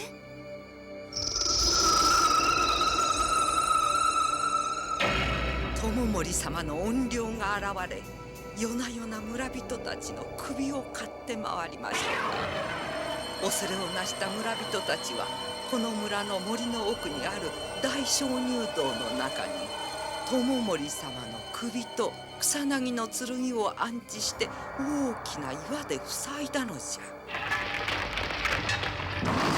そして二度と友森様の怨霊が現れぬよう祈りを込めて、その岩に夢御前様の姿を彫り、さらに夢御前様の姿をかたどった夢見人形を村の守護神として祀った神社を入り口に作りましてな。それから首なしの騎馬武者は二度と現れなくなったということじゃ。そしてそれ以後、この村の名を友森様の夢を隠したところという意味から夢隠し村と呼ぶようになったのじゃ。その夢見人形が何者かに盗まれたんですね。確かに盗まれはしたが、犯人は分かっておる。誰なんです？わしの息子じゃ。美州達彦という。東京の大学で超心理学とやらを研究しておってな、実験に使う夢見人形を貸せと申してな、黙って持って行きおった。お母様、何してらっしゃるの？わかりましたわ。今から東京に戻って明日の朝には夢見人形を取り戻してきます。よろしく頼みましたぞ。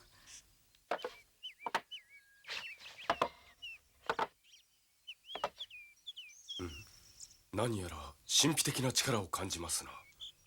吹いてみてもよろしいかな。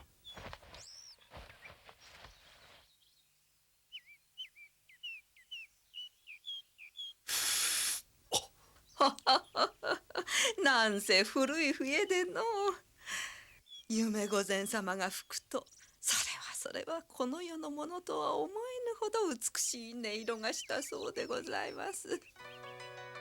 この笛を持ってってくだされ。何かの役に立つかもしれんって。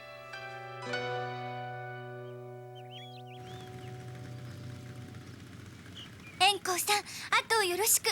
今は何の容器も感じませんけど、夜が来たらわかりませんもの。レム殿こそ気をつけてください。大丈夫よ。明日の朝までには戻ってきます。おばあちゃんに安心して待っているように言ってくださいね。よろしくお願いします。それに達彦も夢見人形を盗んだわけじゃなくて、研究のためにちょっと持ち出しただけだと思うんですの。分かってます。じゃあ夢隠し神社に行ってみたいのですが。僕が案内してあげるよ。またお兄ちゃんったらよろしいんだから。いいでしょう、お母様。円子さんの邪魔になっちゃダメよ。それから暗くならないうちに帰ってらっしゃい。それでは案内をお願いするか。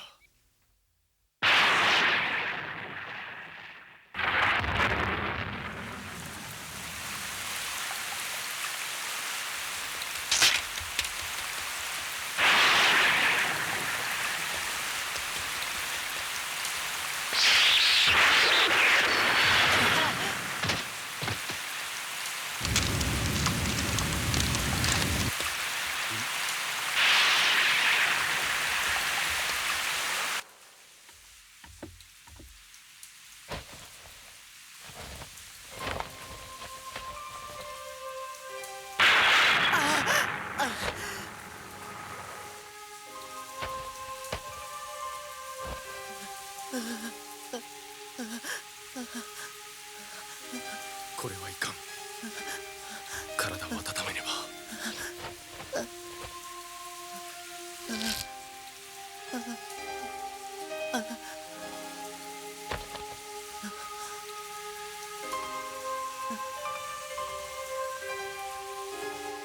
もっと強く抱いて。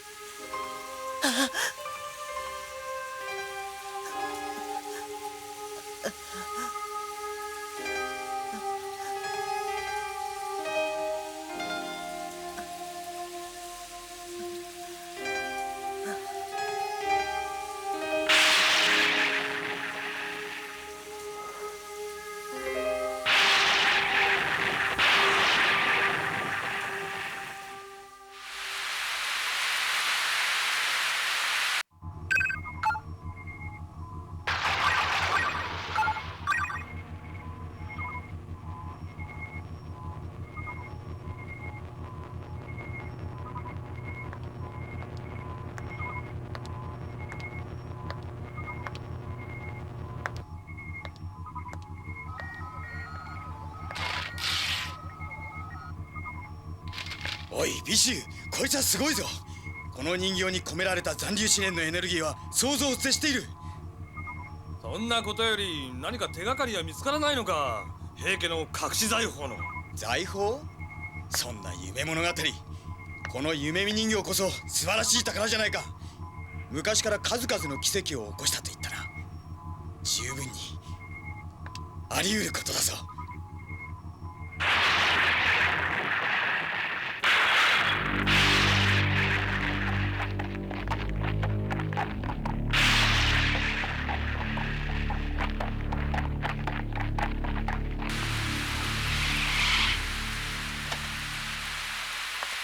これが達彦さんのいる大学ね。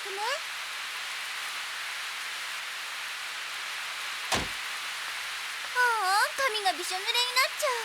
せっかく今日は可愛くブローできたのに。動くな！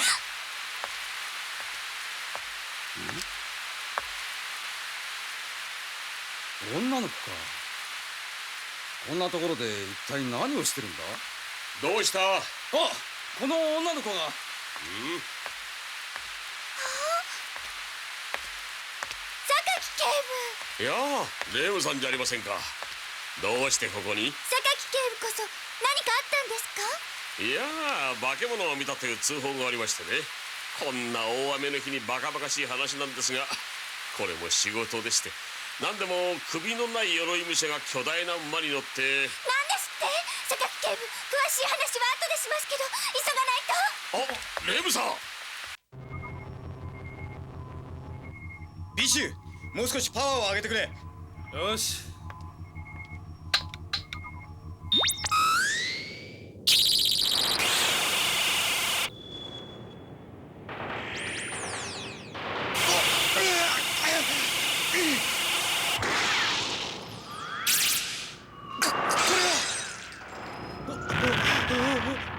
エネルギーが何かにシンクロしている。何かが来る。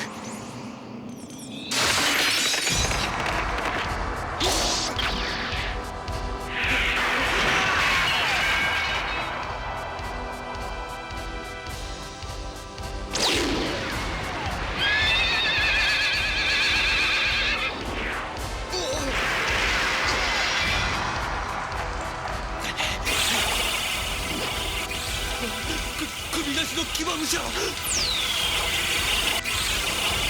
ビシュ、夢見人形。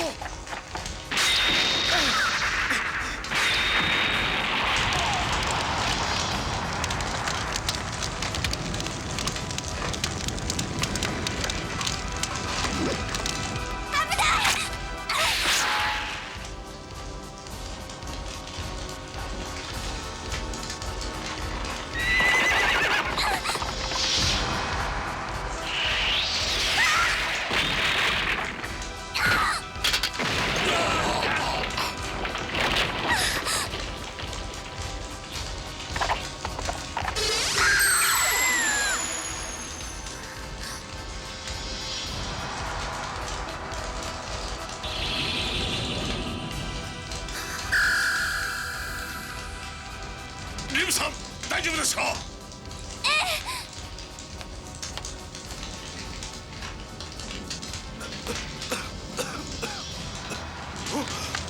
夢見人形が燃えてしまう。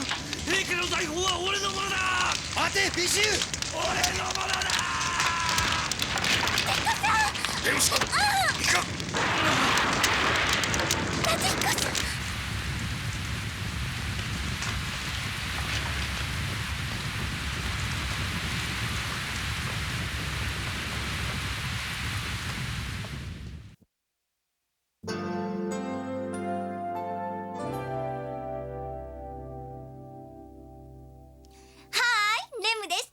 頑張ってる？またお会いできてレムとっても幸せ。アルファベータもにゃおと喜んでます。さて今回は前回お約束したように夢の仕組みとコンピューターという内容で迫ってみます。コンピューターの働きが脳の働きに似ているのは当然だとしても、なんと私たちの脳の働きが、それも夢の仕組みがコンピューターのオフライン処理に似ていると近頃では考えられています。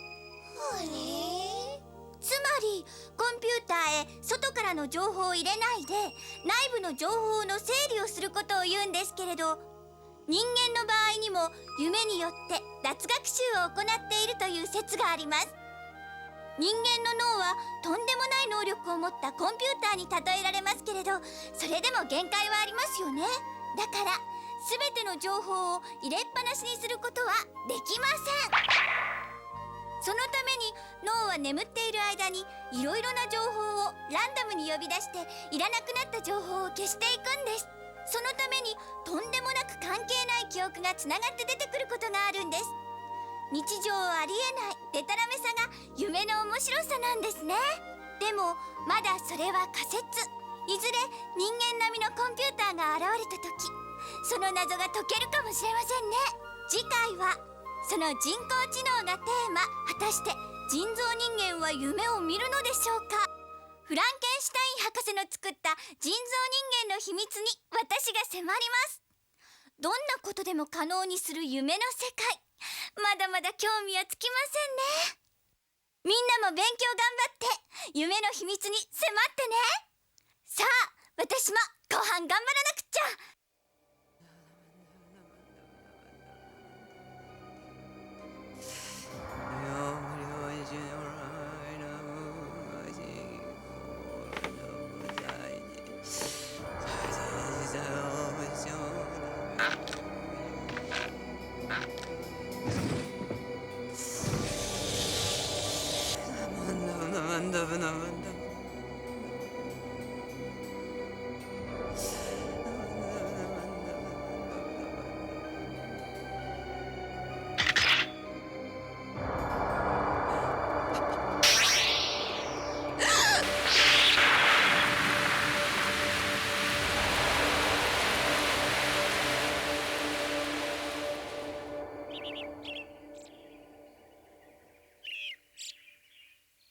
これもあの騎馬武者の仕業だと思いますか？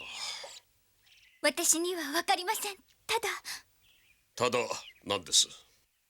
私信じられないんです。友森の怨霊が無差別に人の首を切って回る殺人鬼だなんて。あの騎馬武者の心は計り知れない悲しみに満ち溢れていました。そうは言っても夢見人形が燃えてしまった以上、騎馬武者の殺戮は続きますぞ。夢見人形はここにあります。あなたは達彦です。達彦さん。ええ。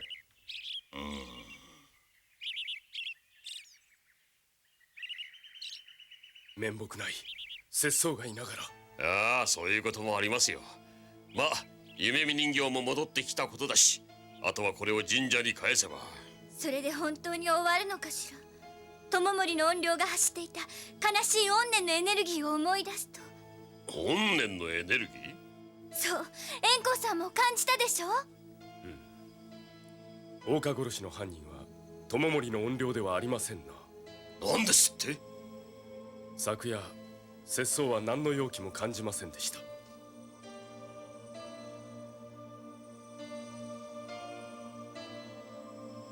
どう？分かった？平家の隠し財宝のありか。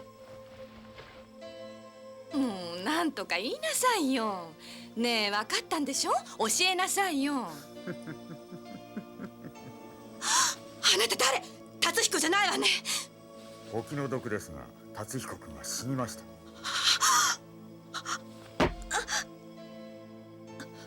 あなたですね。平家の財宝に興味があったのは。僕の目的は超自然のサイコエネルギーです。協力してくれますね。そうしたら僕も。そうね、いいわ。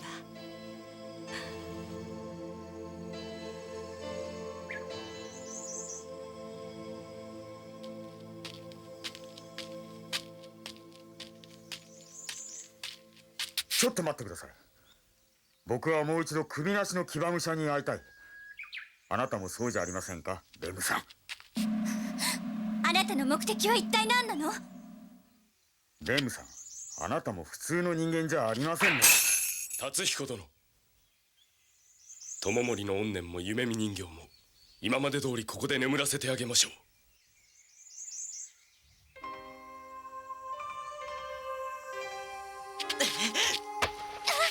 なんだこんなもの。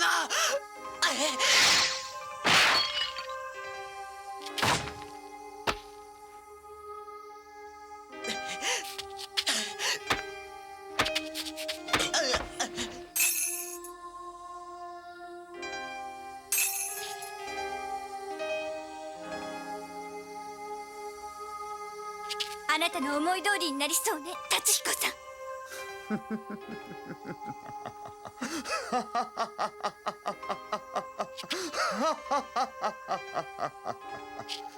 何がおかしいんだ。いや、これは失礼。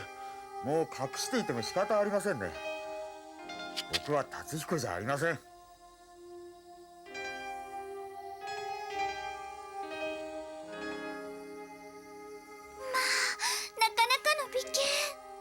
木戸海丸と言います。達彦君と一緒に超心理学の研究をしていましてね。まあ彼はそこにいるお姉さんにそそのかされて違うことに興味があったようですが。違うこと？平家の隠し財宝ですよ。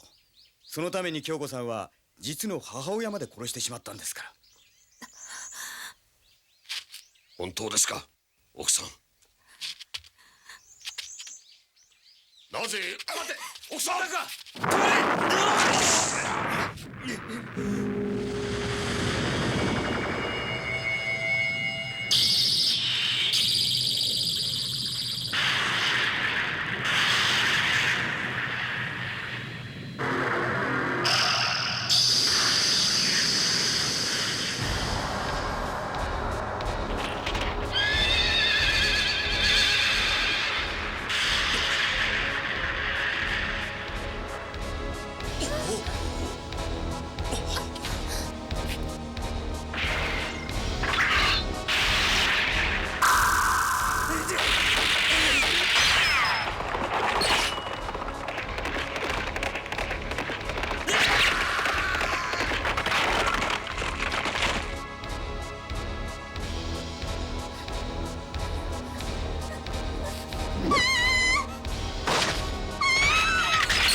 さい。何考えてるの？あなた恐ろしい人ね。恐ろしいのはあなたですよ。自分の欲のためにお母さんを殺してしまったんですからね。安明と智美を連れて東京から戻ってきた時、村の連中はみんな冷たい目で私を見たわ。確かに自由に生きた5年間の結果があの子たちよ。でもね、この村に閉じこもって掟だ定めだって生きるのが正しいの？古臭い飲酒に縛られて、この村は800年前と何にも変わっちゃいないのよ。その村の象徴があの人だからこの私が滅ぼしてやったのよ。平家の財宝だって私が使って使い果たしてやるわ。わかりました。行きましょう。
ものすごい容器のエネルギーがあの岩の内部から発せられているわ。あのエネルギーを解放しちゃダメ。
にこれほどの悲しみなんて信じられな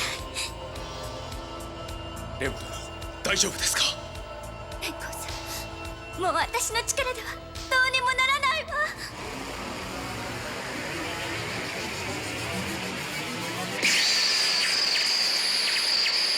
財宝、平家の隠し財宝よ。お待ちください。嫌な予感がする。私の宝よ。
巨大化している。信じられん。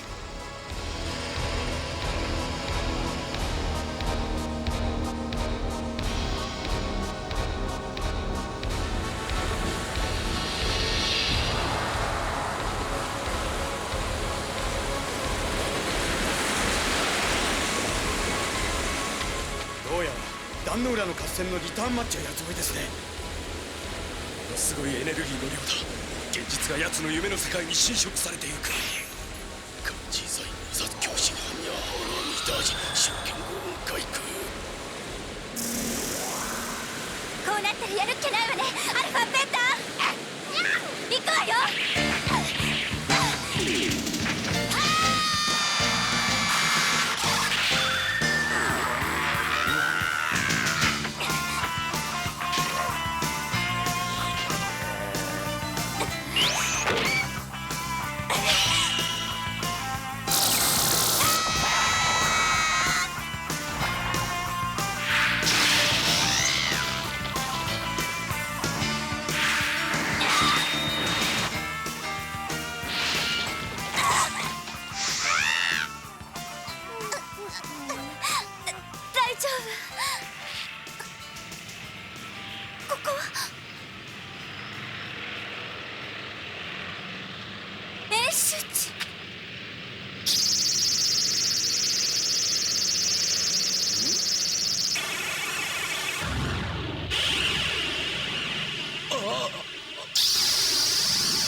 撃て！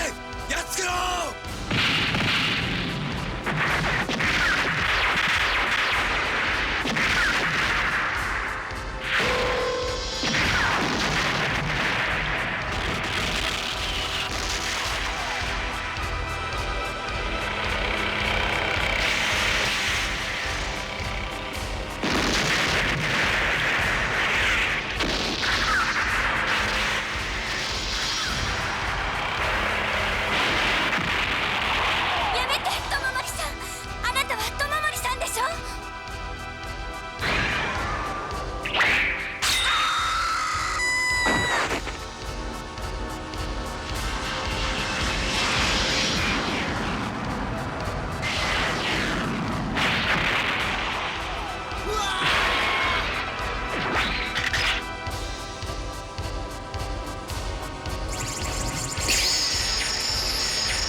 これは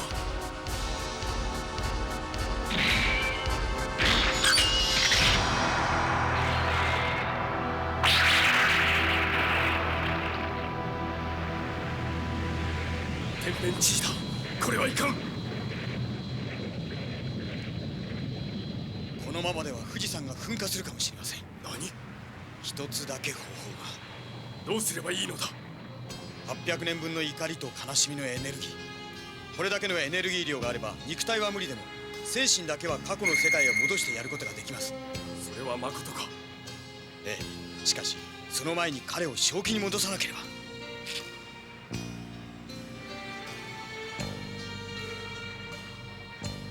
上だ。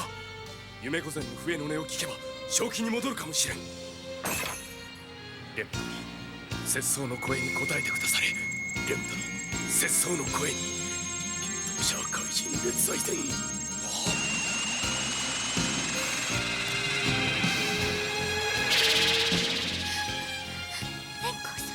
光さんね。節操の声が届きましたか？貴殿、今節操の目と耳はレム殿と一体化しておる。さあ、話してくだされ。過去へ戻す。そうです。友森の肉体は800年も前に滅んでいます。今の奴は精神体の化け物です。その精神を過去へ戻してやるんです。笛の音を聞けばきっと正気に戻ります。私、横笛なんか吹けないもの。心配ありません。無心になるのです。そうすれば前世の記憶がよみがえります。前世の記憶？そう、夢御前だった時の。まさか。あとはあのエネルギーを集めて磁場を作るのです。正気に戻った友森が過去へ帰りたいと願えば、そこが一種のタイムトンネルになります。レム殿、あなたならできます。早くしないと。わかりました。やってみます。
レイムではないか。また会えたのだな。ええ。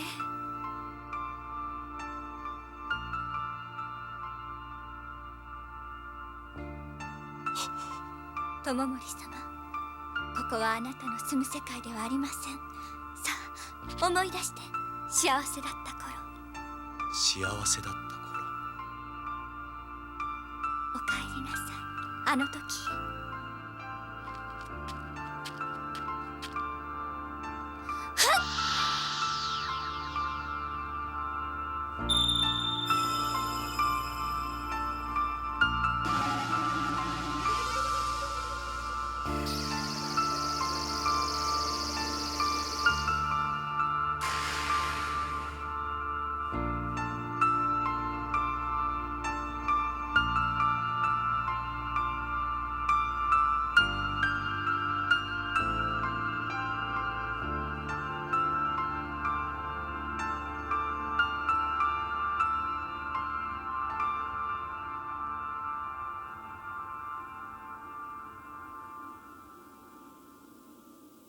円光さん、夢森の民というのをご存知ですか？夢森の民。日本の古代に存在したという超能力者の一族です。人の夢に入り込み悪霊を退治したと言われています。そのような一族が。レムさんはきっとその末裔ですな。円光さん、僕は必ずレムさんの秘密を解明してみせますよ。そのためにはあなたから彼女を奪う。それは超心理学者としてのあなたの意地ですか？いや、この気持ちは純粋な恋です。ならば渡せませんな。あなたと節操は恋敵だ。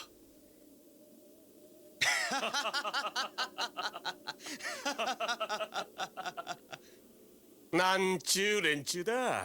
はい。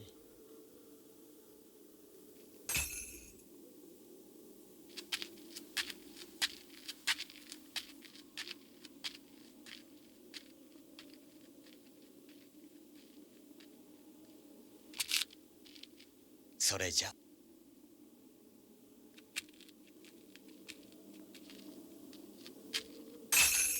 友森殿は幸せだ。前世のこととはいえあなたと。いや、800年の長い間一つの愛を貫けるとは。そうよね。夢御前さんって幸せな人。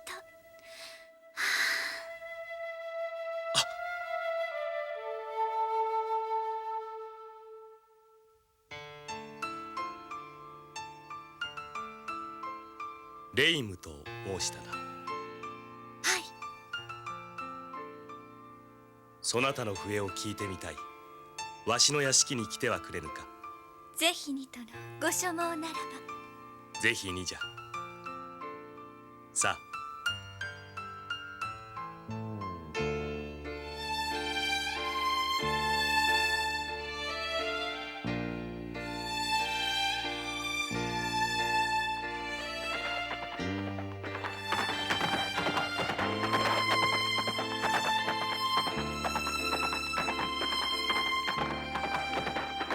平家物語に曰く、祇園精舎の鐘の声、諸行無常の響きあり、沙羅宗樹の花の色、常者必須の断りを表す。おごれる人も久しからず、ただ春の夜の夢のごとし。竹き者もついには滅びぬ、ひとえに風の前の塵に同じと。この春より5年の後、兵士の一門は壇の浦の海の木図と消え去る運命にあった。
鏡よ鏡、夢の世界で一番美しいのは誰だ？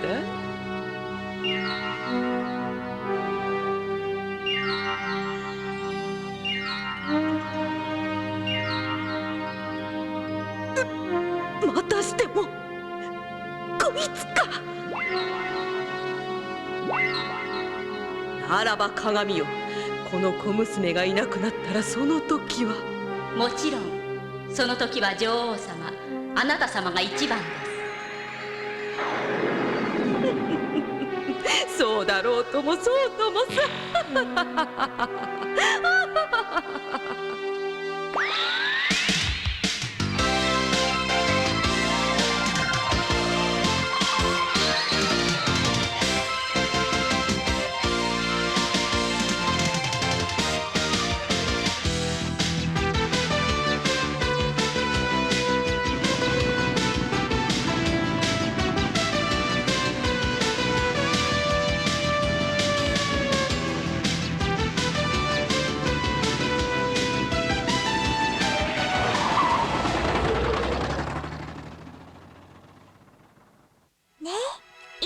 でしょ。今日はママが来てくれるって。それにレムさんもお見舞いに来てくれるわ。夢で見たんだから間違いないの。あなたもいつまでも子供じゃないんだから、いい加減にお人形と話するのはやめなさい。いいこと、もうあなたの足は治ってるの。お医者様だっておっしゃってるでしょ。あなたが歩けないのは精神的なものなのよ。あなたさえその気になれば歩けて退院することもできるのよ。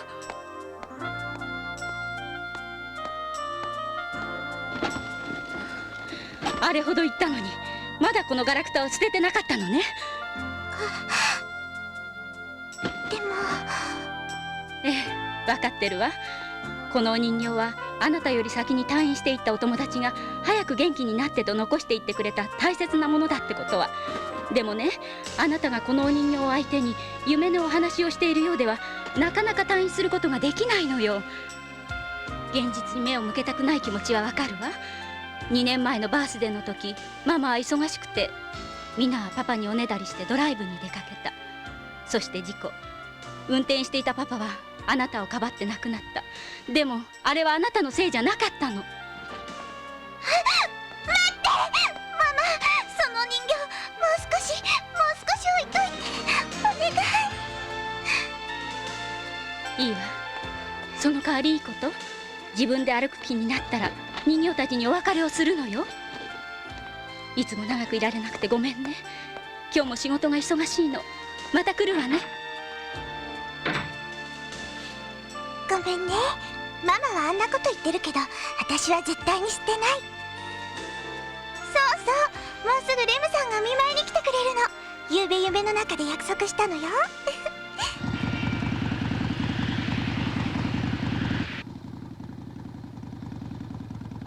あら、おとなしいわね。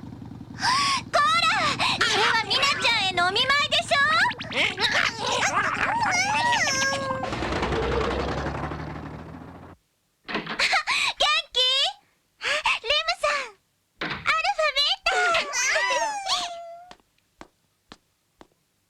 やっぱり来てくれたんだ。ゆうべの夢の中での約束だからミナちゃんの喜ぶ顔が見たくって。でもなぜミナちゃんは私の夢の中に入ってくれるのかな。ずっとベッドの中だったからみんなと同じように健康になって自由に遊びたいって願ってたの。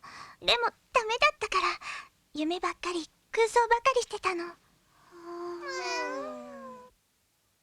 そしたらいつの間にか人の夢が覗けるようになって。でも他の人は気づかなかった。気づいたのはレムさんだけ。どうしてかしら。それはいつか話すわ。それよりいいことがあるの。ミナちゃん、今度は私の夢の中で歩く訓練をしてみましょう。きっと歩けるようになるわ。ダメよ。いくらやっても私の足は治らない。そうだ、ミナちゃん、私お見舞いにケーキ焼いたの。とっても美味しいケーキよ。ね、美味しいわよね。でもこのアルファとベータが途中で全部食べちゃ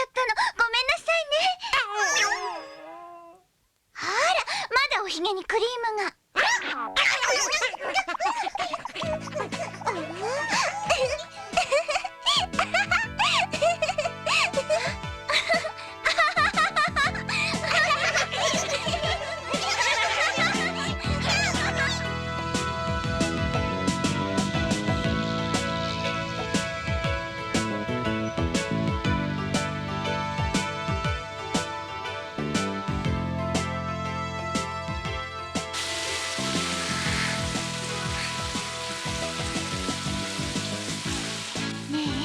でもミナちゃん、あの後元気になってくれてよかったわ。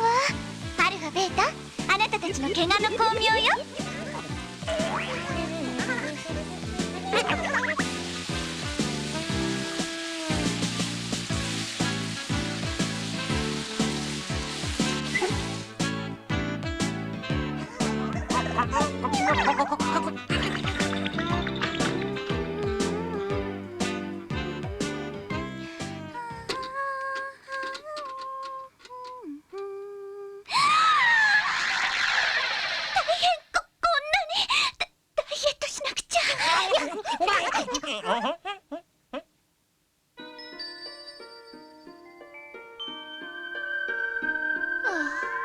お腹減った。このまま眠るのってとってもつらい。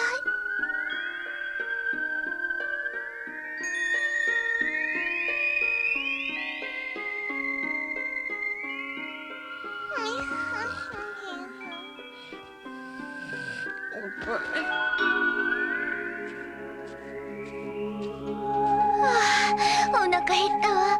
何か食べるものないかしら。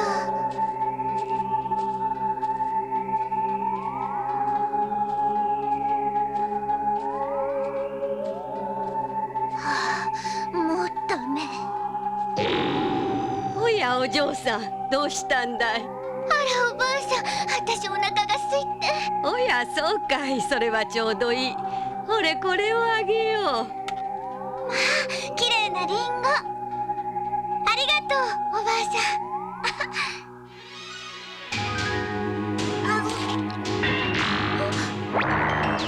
これは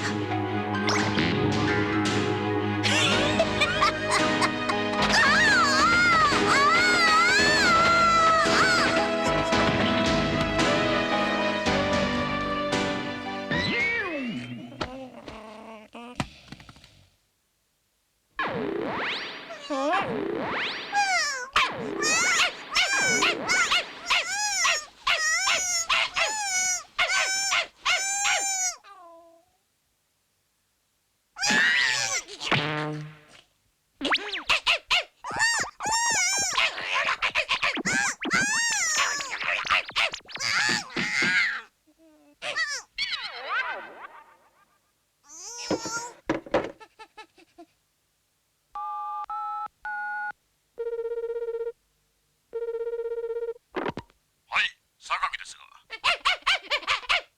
おお、ベータか。何かあったのか。分かった、すぐ行く。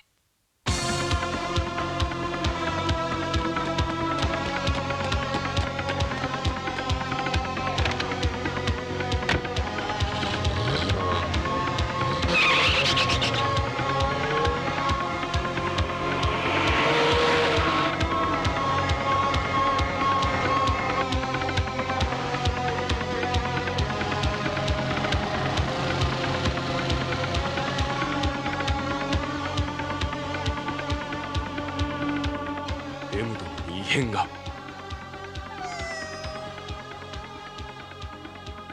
いつものようにレムさんの手助けに行くことはできないのか。確かに何か怪しの結界がレム殿の夢に貼られております。夢の中で何が起こっているか我々には想像がつきませんからな。リンゴを食べて眠ってしまった、まるで白雪姫ですな。まさか王子様が現れてキスをすると目覚めるなんて。い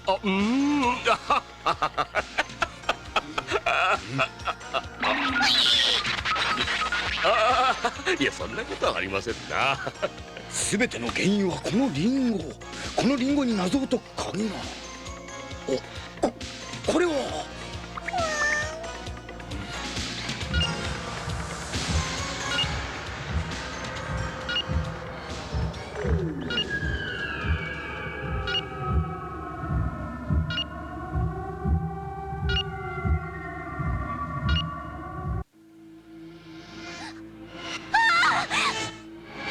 や気づいたようだね。ドリームハンターのレム、本名綾野浩二レム。誰？あなたは。この夢の中で一番美しい女さ。お前さえいなければね。こんなもので私を捕まえたつもり？夢の中だったら私の力は。ちょっとお待ち。お前がその手枷を外すとどうなるか見てごらん。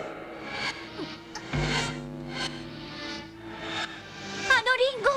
そう、お前をこの夢に閉じ込めた魔法のリンゴさ。そして今はあの連中を吹っ飛ばす爆弾。まさか。お前がそれを外すと、その途端あのリンゴが。卑怯だ。そんなことは百も承知さ。誰だい？誰だ？私の夢を覗くやつは。ミナちゃん！なさん！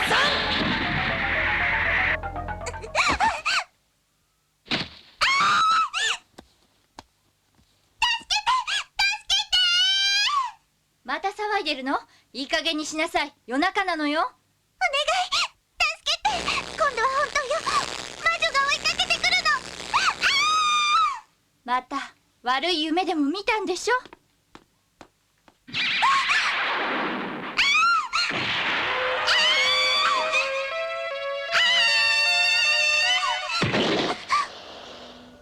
人の夢を覗き見するとは悪い子だ。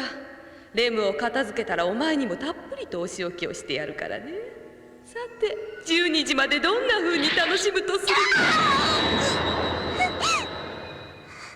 これでもこいつは夢の中では死なないのさ。でもね、芝居にはあまりの苦しさに殺してくれと頼むようになるのさ。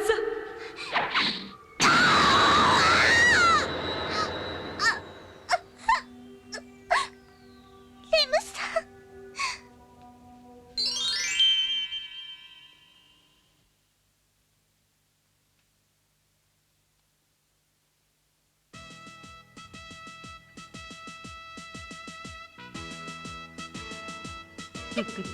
では今度はこれで痛めつけてやろうかね。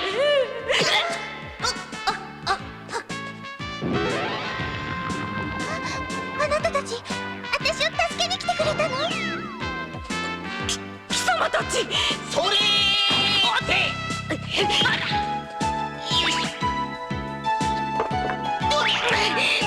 うるさいやつらだ。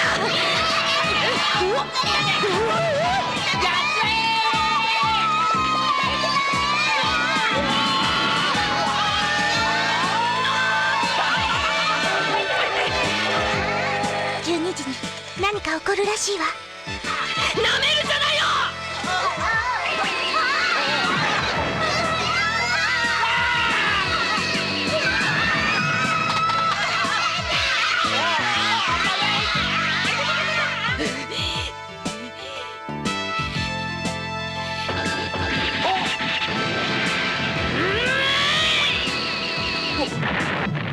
乗れ。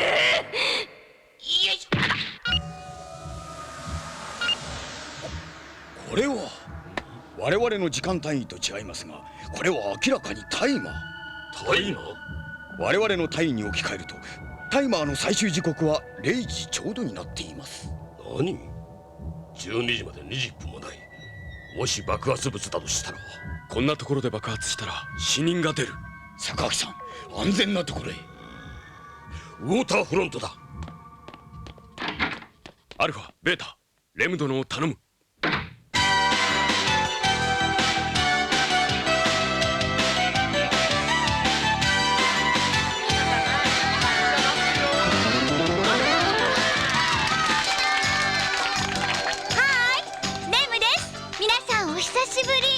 やっとこのお勉強教室も再開されて、レム本当に幸せ。これもファンの皆さんのおかげと感謝してます。さて、いつもは夢や眠りの勉強をしていたこのお勉強教室ですが、今回は新しくレムを見ていただく方のためにシリーズのあらすじと登場人物の紹介をしたいと思います。それではまず私から。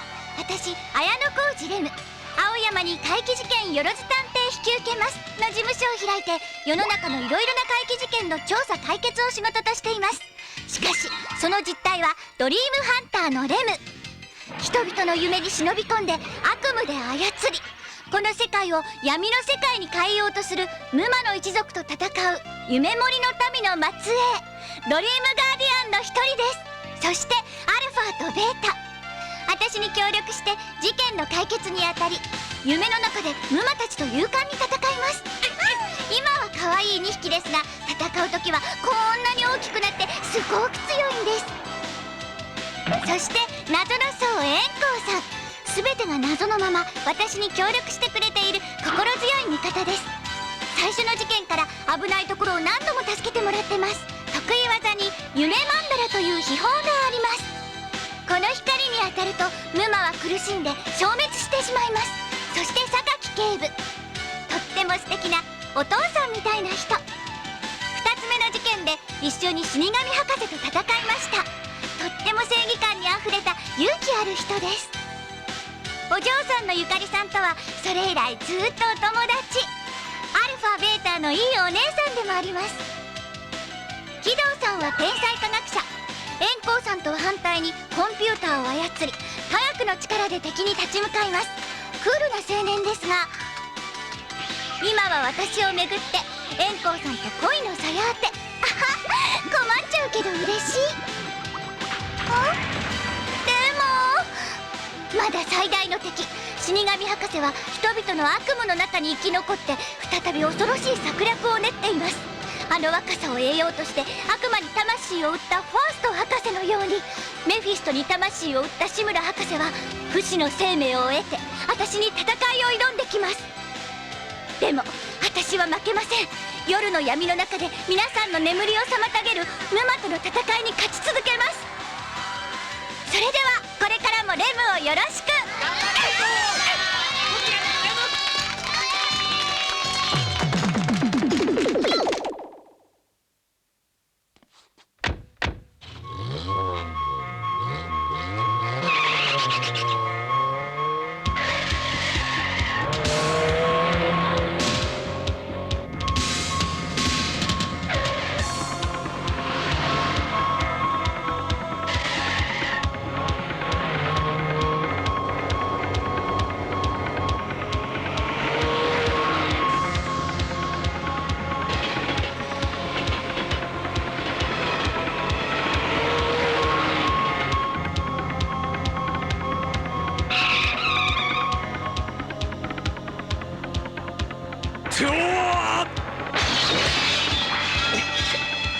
急げ！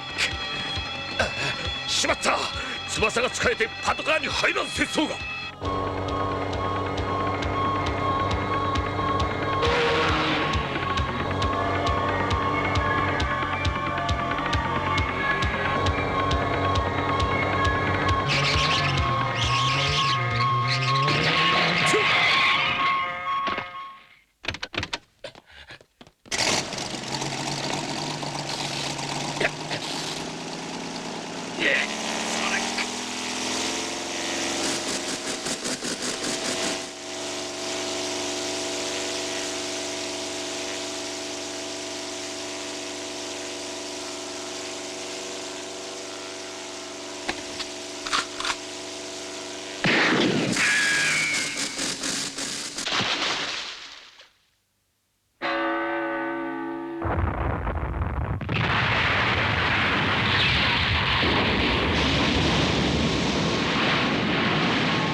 ご苦労様です。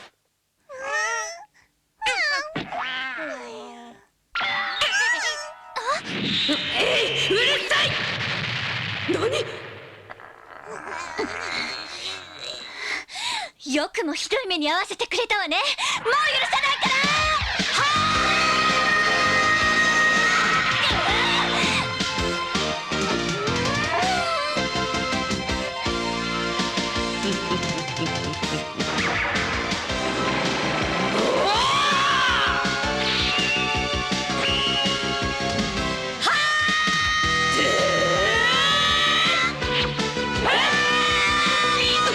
う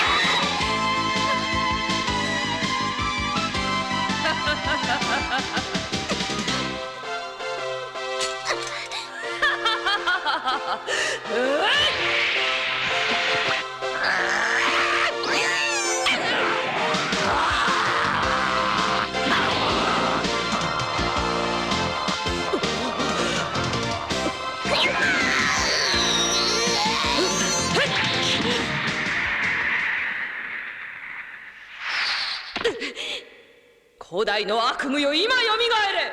我に力を貸すのだ。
そうかな。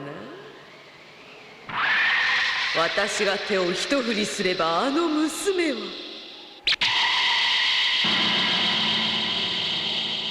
さあどうするねレム。その剣を捨てるんだね。お願いミナちゃん、立ってそこから出るの。ダメ、私歩けない。ほらほら、ダメのようだよこのお嬢様は。さあどうする。ミナちゃ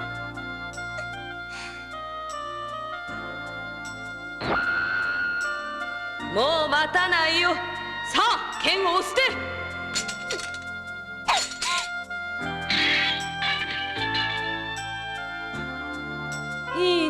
逆らえばあの娘は串刺しだよ。さてお前の若さと美しさをいただくとするかね。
この夢の世界で一番の鏡よ。夢の世界で一番美しいのは、一番美しいのは未だ女王様ではありません。何？貴様、立つことができたのか？私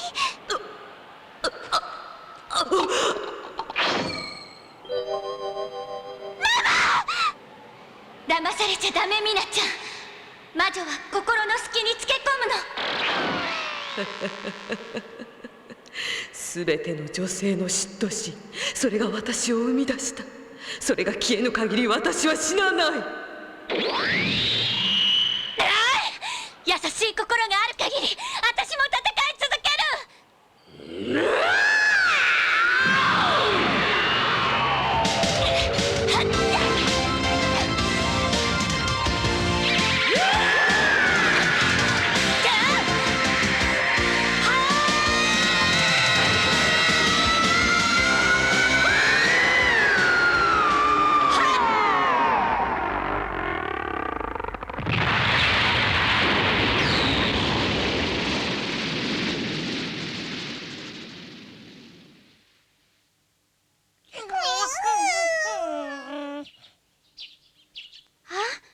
そろそろ夜明けよ。これで悪夢は終わり。目が覚めれば新しい明日がやってくるわ。ええ、私さっき歩けたわ。歩けたのね。そうよ、歩けたのよ、自分の力でね。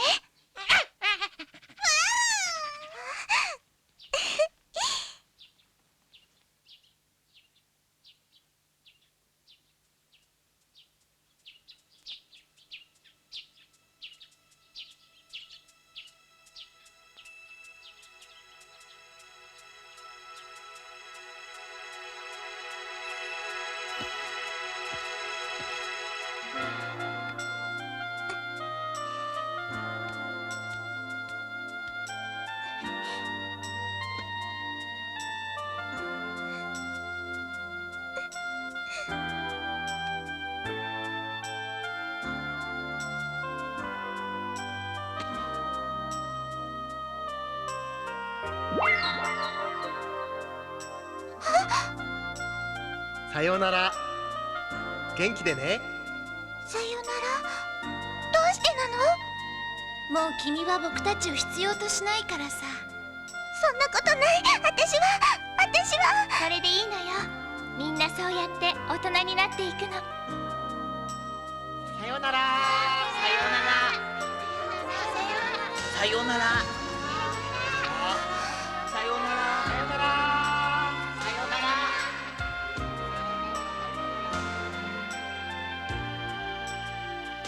私は忘れないわ。大人になってもあなたたちのこと。おっ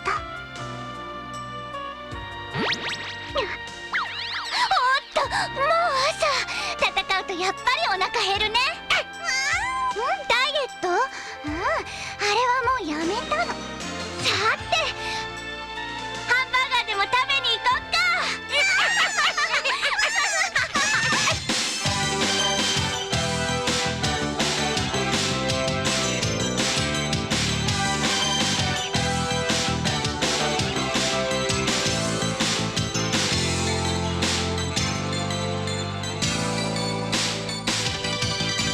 目覚めてもいつか夢の中、黒い影追われて私は走り続ける。悪夢はここで行き止まり、戻り道見つけた心の向こう側に、青い月の光窓辺を照らし、魔物たちの影陽気に踊る。 I can touch me 時計が鳴り響く真夜中に I can touch me 一人で闇の扉を叩いて、つかめないいつも夢の中、迫り来るナイフがきらめき、鈍い痛みが、悪夢はここで行き止まり、曲がり角ここから急いで道を探した。輝きが眩しく朝の窓辺に木漏れ日が揺れて小鳥が歌う。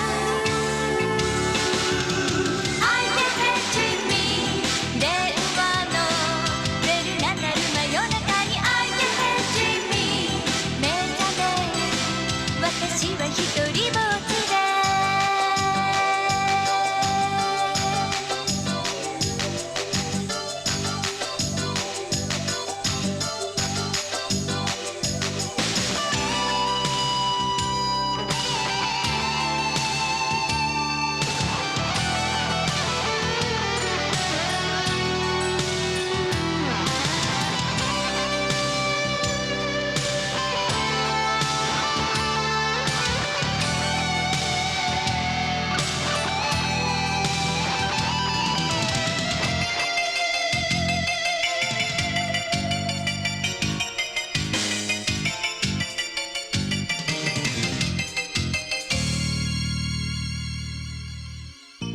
青い月の光窓辺を照らし、魔物たちの影陽気に踊る。 I can touch me 時計が鳴り響く真夜中に I can touch me 一人で闇の扉を叩いて、電話のベルが鳴る真夜中に I can touch me 目覚める私は一人ぼっちで。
ワルプルギスの夜に集いし黄泉の国の住人たちよ、我に復活の力を与えたまえ。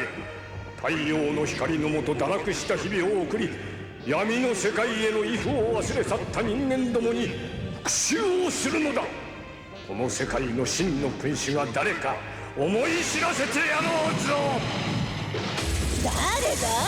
こんな夜に早くから大声で怒鳴るのは。こんなに天気のいい晩はもう少し寝過ごしたいのに。鍋に入れた非常識と狂気と血と愛液がまだ煮えちゃいないのに、私たちに頼み事とは正気の沙汰とも思えないよ。黙れ。地獄の覇王メフィストフェレス様の声を忘れたか。おお、堕天使ルシファー、悪魔の二つだ。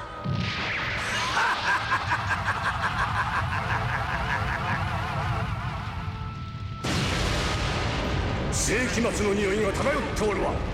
この世に災いと破壊と大いなる快楽をもたらしてくれようぞ。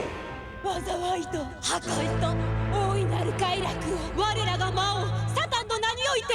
燃えろ火の聖サラマンダー、うねれ水の聖ウンディーネ、燃えろ風の聖ジュルフェ、走れ土の聖コーボルト、万物を司る力を我に与えよ。全ての善を悪に変え、愚かなる人間どもを地獄の共演に誘惑してくれようぞ。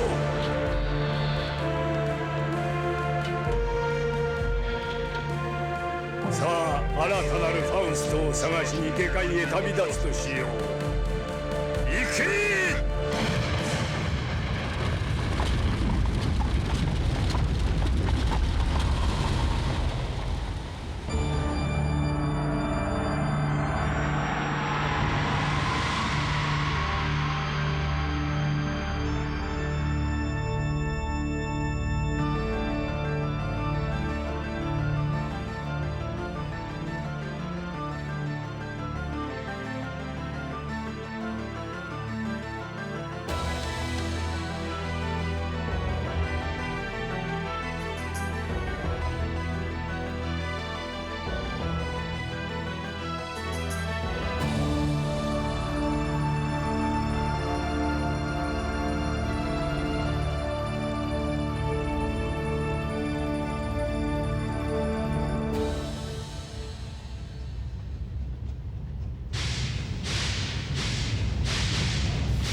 データは大丈夫よ。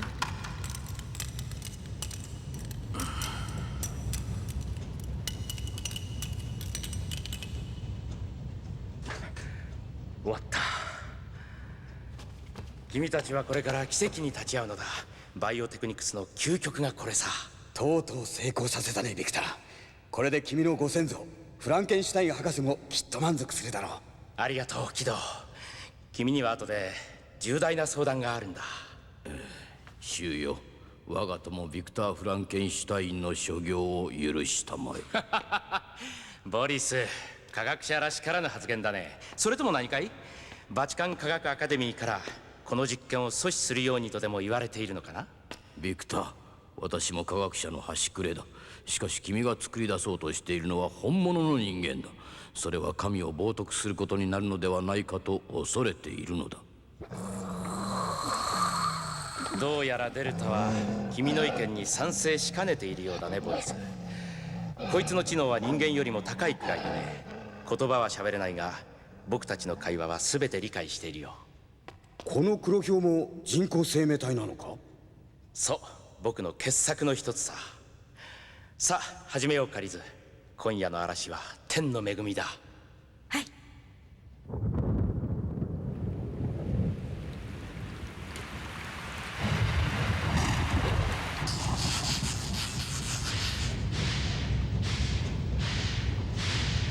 よし、リズ、開けて。はい。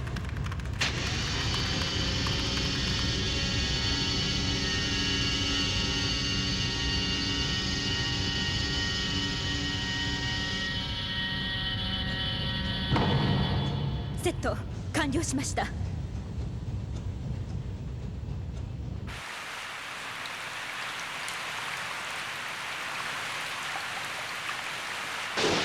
まだまだタイミングを合わせて。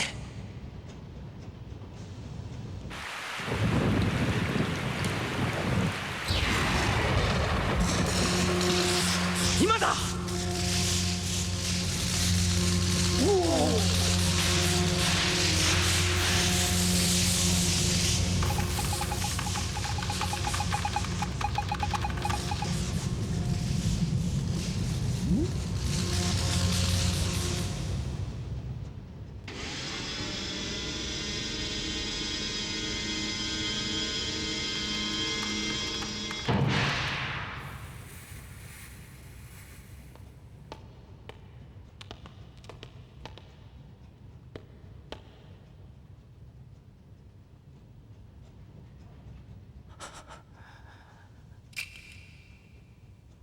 またダメか。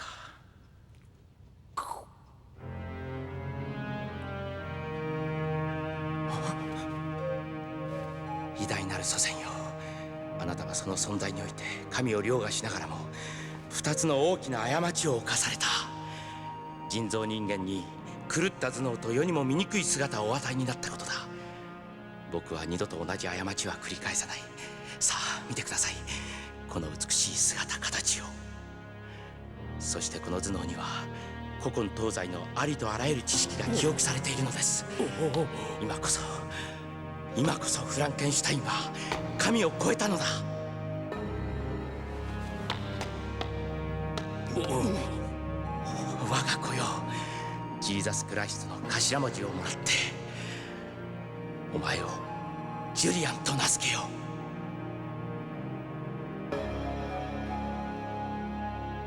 さあジュリアン、お前がジュリアンだ。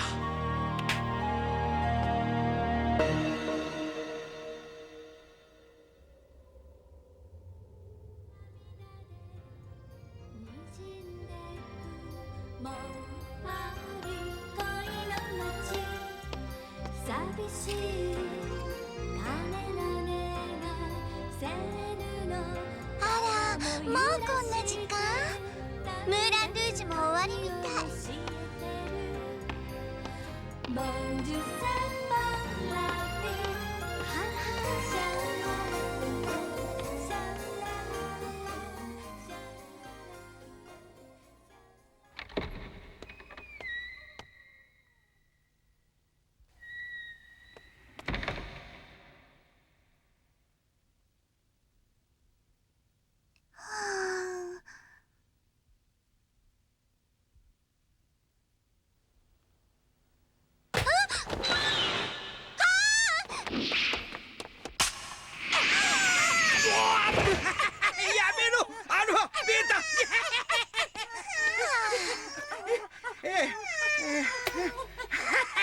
驚かしてやろうと思ったが、お前たちは騙されんようじゃな。ボンソワールムシュゼペット、お願いしといた車の整備はできてます？ウィーマドマザレム、どうぞこちらへ。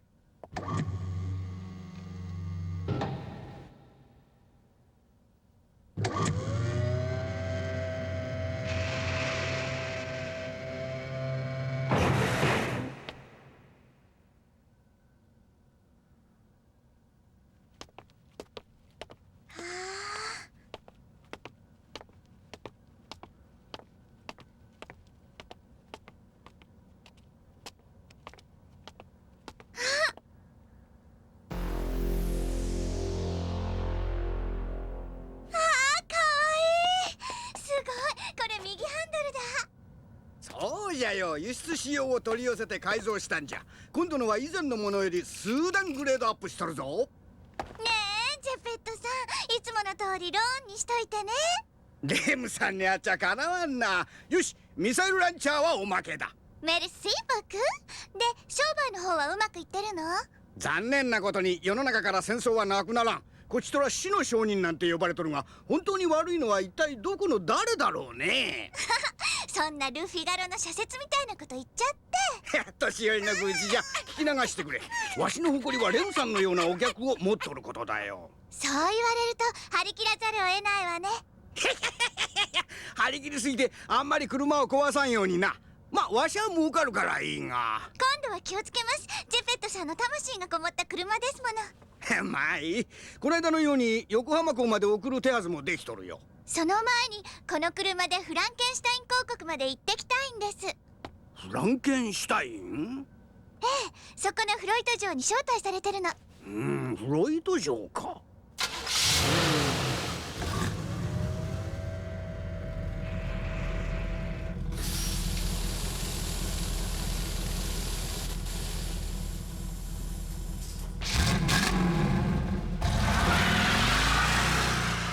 しかしフランケンシュタインとはどうにも不吉な名前じゃのう。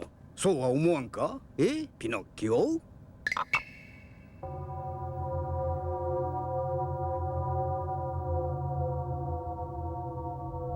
ビクター、僕にはボリスの気持ちがわからないでもないよ。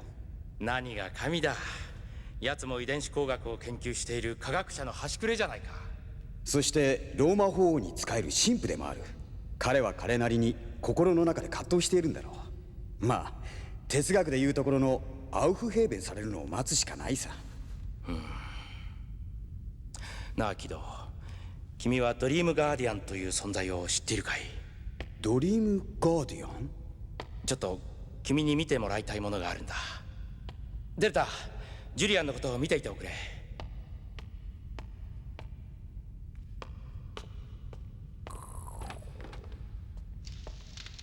日本にも古代より続く夢森の民と呼ばれる一族がいる。多分ルーツは同じだろう。夢は我々人類にとって大切な何かを教えてくれる警報装置のようなものだ。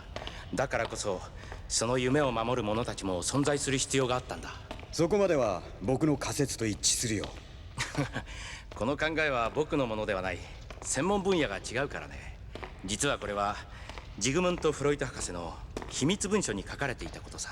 フロイトの秘密文書？あまりにも荒唐無稽なんで発表を見合わせていたらしいがね。人類は近い将来存亡の危機に見舞われる。その時全人類が同時に同じ夢を見てその危機を知らされるということだ。未来を夢見る？予知夢か？そう。ところが時々その能力が先に発動してしまう人間もいるらしい。ノストラダムスのことだね。彼の周りにもドリームガーディアンの存在を匂わせる人間がいたんだよ。夢を見るための種族とそれを守るための種族。誰がそのように我々人類をプログラムしたんだ？神かい？よしてくれよボリスじゃありまいし。そのプログラムが先に発動してしまったのはノストラダムスばかりじゃないんだ。見たまえこれを。これはある不遇の画家が残した作品だ。彼は発狂して死んだ。君はこの絵を創造の産物だと思うかい？彼は夢に見たままを描いたと言ったそうだ。魔界の生物か、あるいはエイリアン？そうかもしれないし、そうじゃないかもしれない。いずれわかることさ。ノストラダムスが正しければ1999年7の月だ。要するにだ、僕が言いたいのは何らかの理由により人間は必ず夢を見るように作られているということさ。だから僕の作った人造人間ジュリアンも夢を見ることができてこそ完全というわけさ。明日にはわかるよ。僕の呼んだレムという少女が来ればね。彼女は人の夢の世界に入る能力を持っている。それはドリームガーディアンかい？多分そう言われている一族の一人だろう。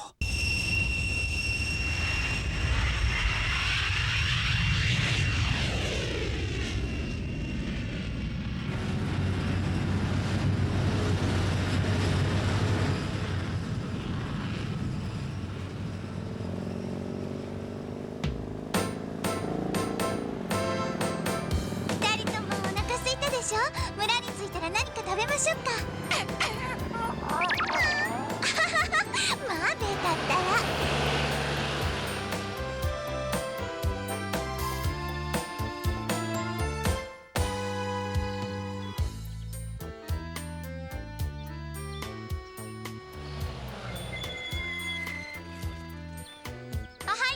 ちゃん、フロイト城ってどこにあるか知ってる？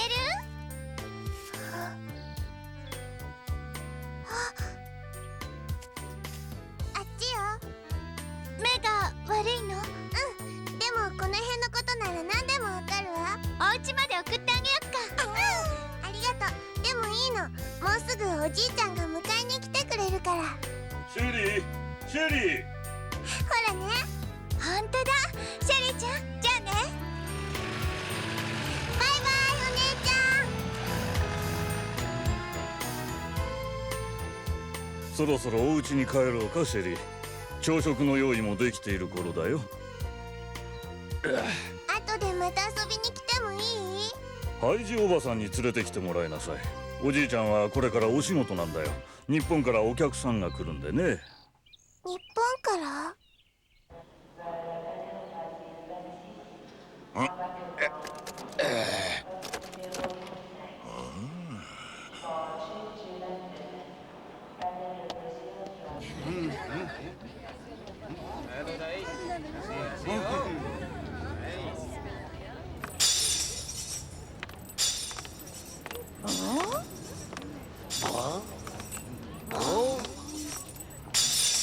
軌道の正体に応じてヨーロッパ組んだりまで来てはみたものの、言葉が通じなくては道を聞くこともかなわぬ。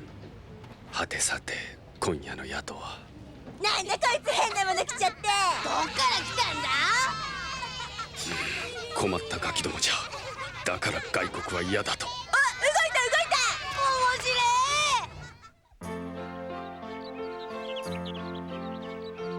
い。この辺りには人の心を惑わす精霊が漂っているのか、それとも僕の胸の中の温かな素晴らしい空想力のせいなのか、それはわからないが、周囲の一切がまるで楽園のように見える。町を出たすぐのところに泉が一つある。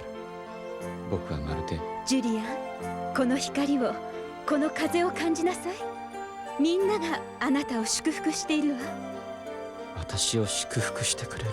そう、あなたは世界で一番賢く、そして美しい人間なのよ。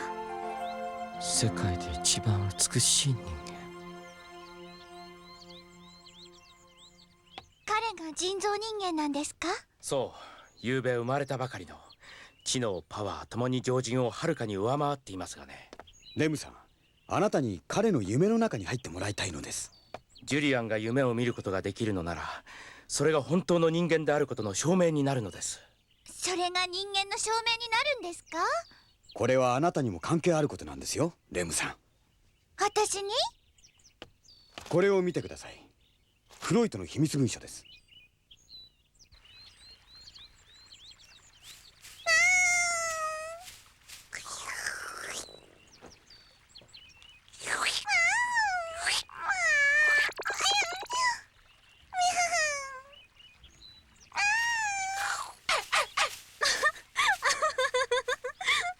あの子たち、怖いものがないみたいね。主よ、私は一体どうすればよいのでしょうか。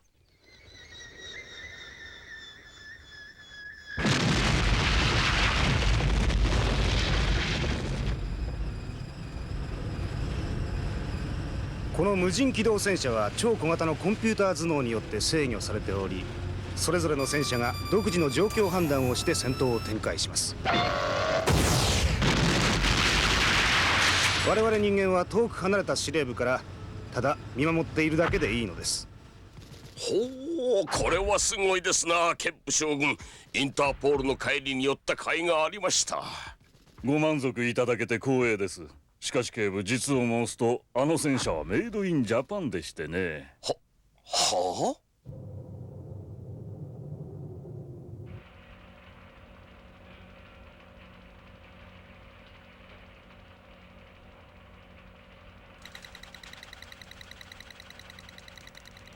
ジュリアンがレム睡眠に入りました。じゃあちょっと行ってきますね。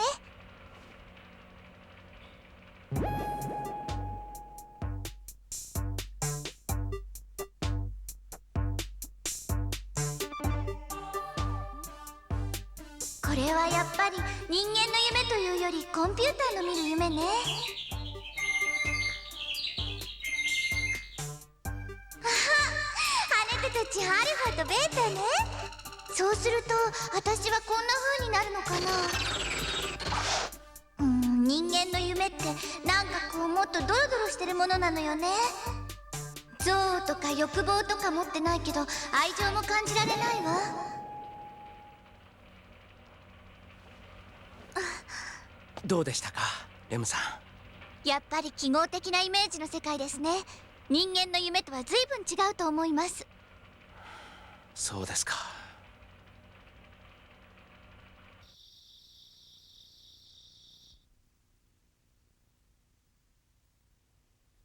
そうですか。息子さんご夫婦を交通事故でね。幸い孫娘のシェリーだけは命を取り留めたのですが。目は治らんのですか。いろいろ医者には見てもらったのですが。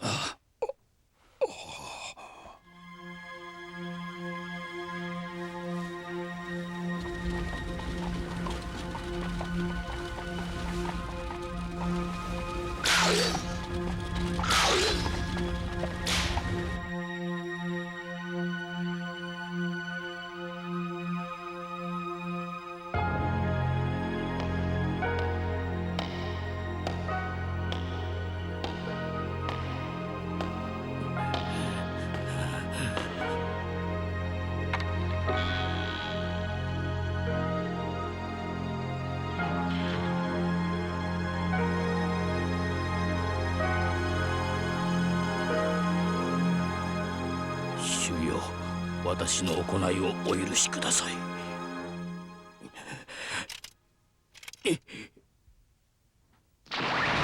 主よ。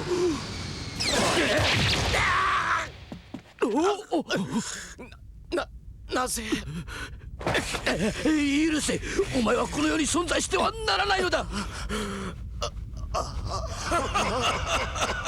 神に仕える身が人殺しとはな。誰だ。お前が神のしもべなら、さしずめわしは悪魔の使いというところだな。何をバカな。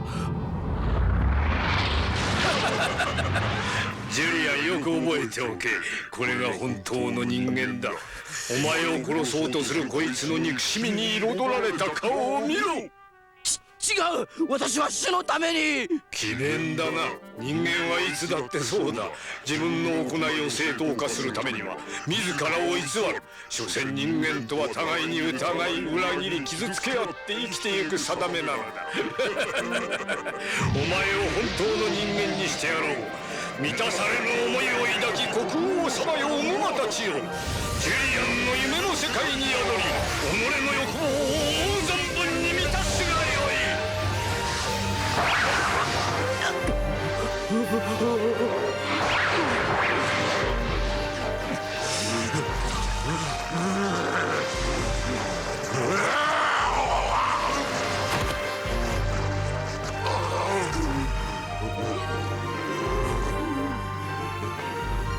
まず手始めにその男を殺せ。お前を殺そうとしたその男を。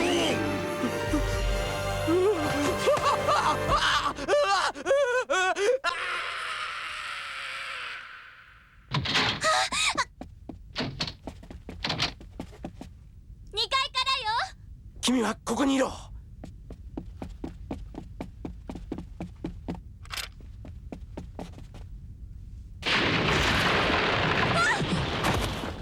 ボリス。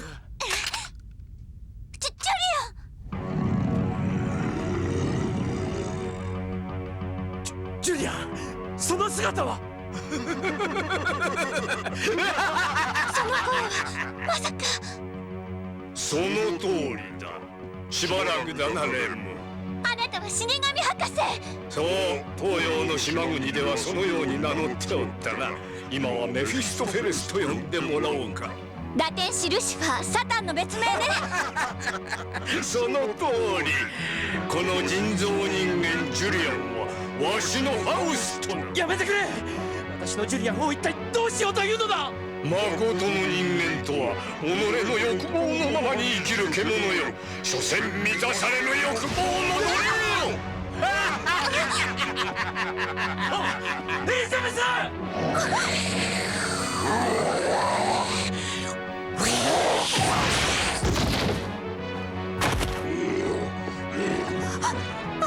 やめてジュリアン、正気に戻って。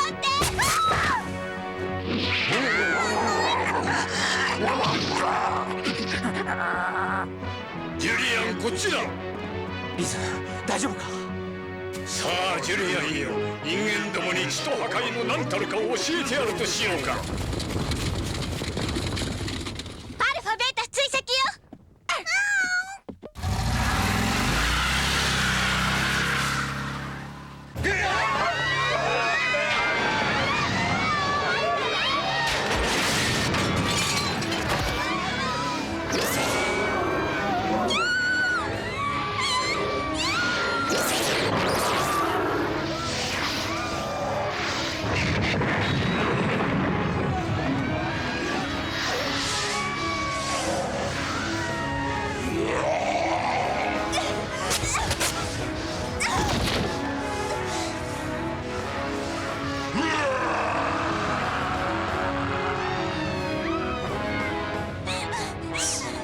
泣くんじゃないよ。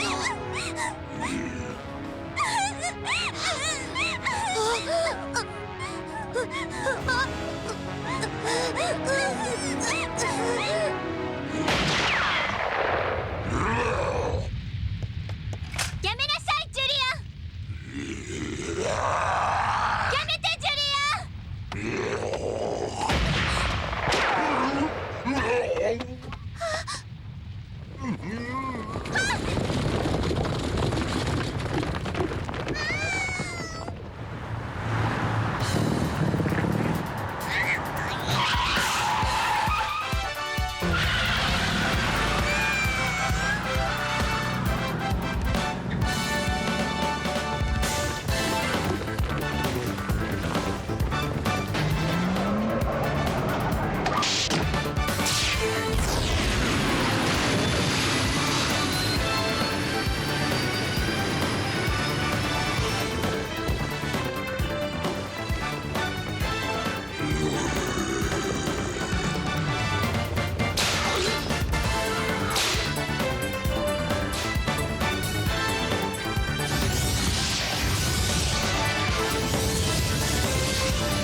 ジュリアン。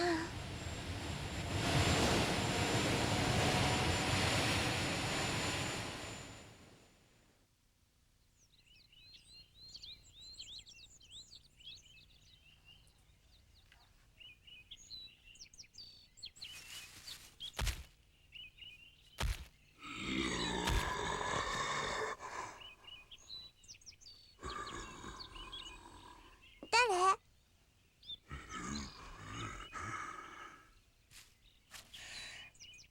こんにちは。それとも初めましてかしら。はい、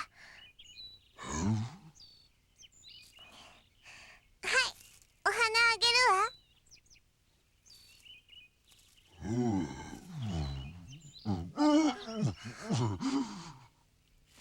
どうしたの？あなたどこか痛いの？ゆうべシュピリ村を襲ったモンスターに違いないぞ。よし、俺が仕留めてやる。待て、モンスターのそばにいるのはケンプ将軍のお孫さんだぞ。何？あなたどこか怪我してるのね。あなたは悪い人じゃないわ。私目が見えないけどわかるの。きっと悪い人にいじめられたのね。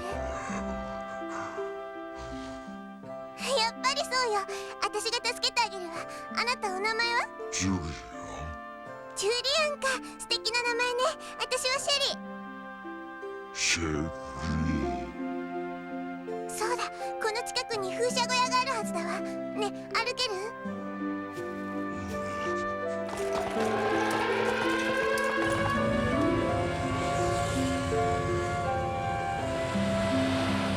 目標はモンスター。どうやらフランケンシュタイン博士の作った人造人間らしい。誰かフロイト城に行って博士を連行してこい。ケンプ将軍、お孫さんが連れ去られたそうで、私も一緒に連れてってください。ありがとう、乗りたまえ。はい。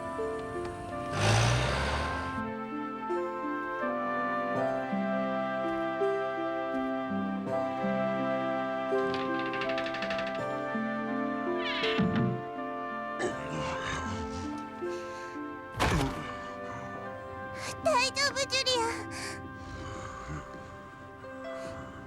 死んじゃダメ、ジュリアン。死なないで。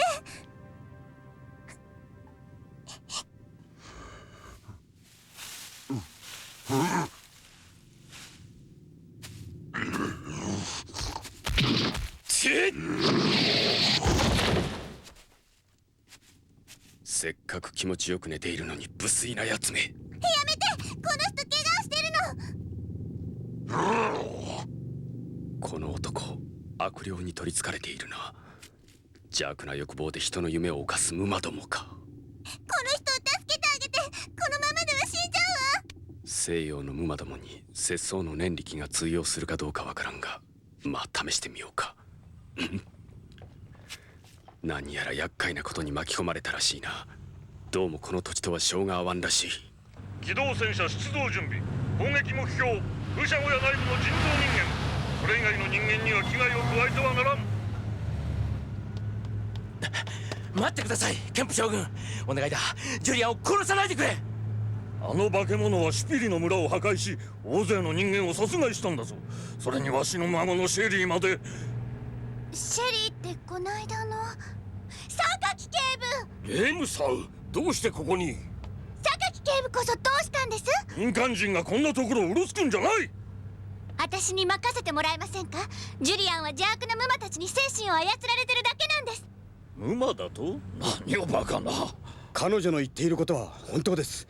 それにこんな大掛かりな兵器で攻撃したらお孫さんの命まで危ないんではないですか。ジュリアンは本当はおとなしいんです。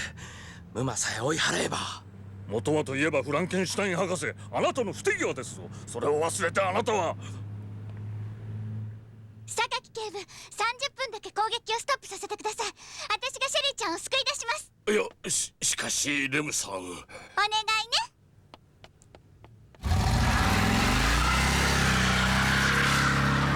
なんだあの車は。誰か止めろ。まあ、ケンプ将軍、30分だけ時間をください。レムさんならきっと無事にお孫さんを助け出してくれますよ。シェリーちゃん、無事でいてね。自在菩薩行事にゃはらみたじし円光さん。大祭空薬シャリシ式空空不意識。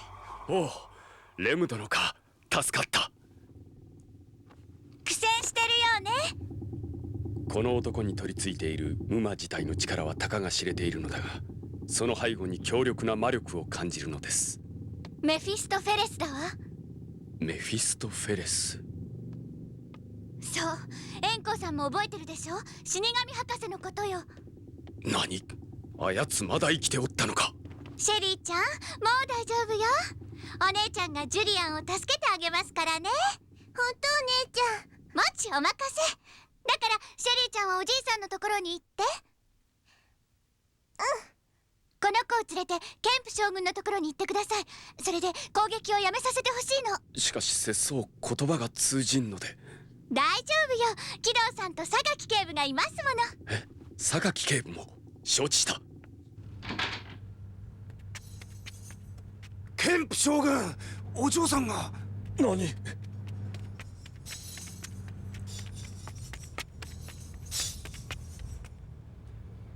おお、シェリー、よかった。レムさんがあのお姉ちゃんが助けてくれたの。あの少女にまさかそんな力が。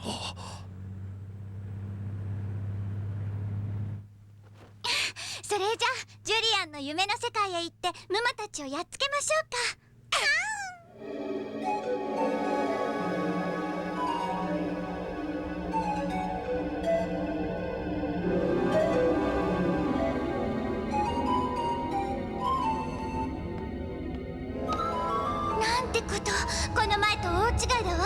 邪悪なムマたちの噴き出した欲望のカスで汚れきってるわ。本性を表したわね。はい。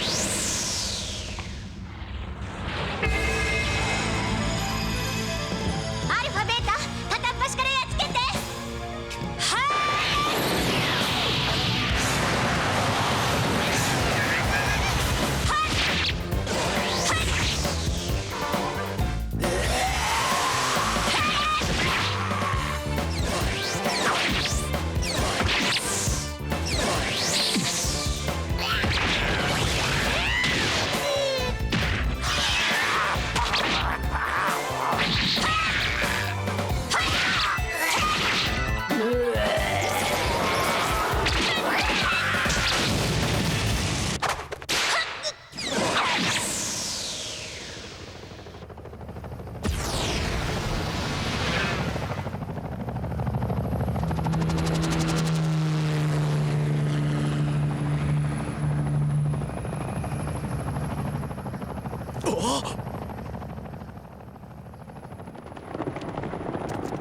なんだあれは。まさかこんなことが。くらえ化け物。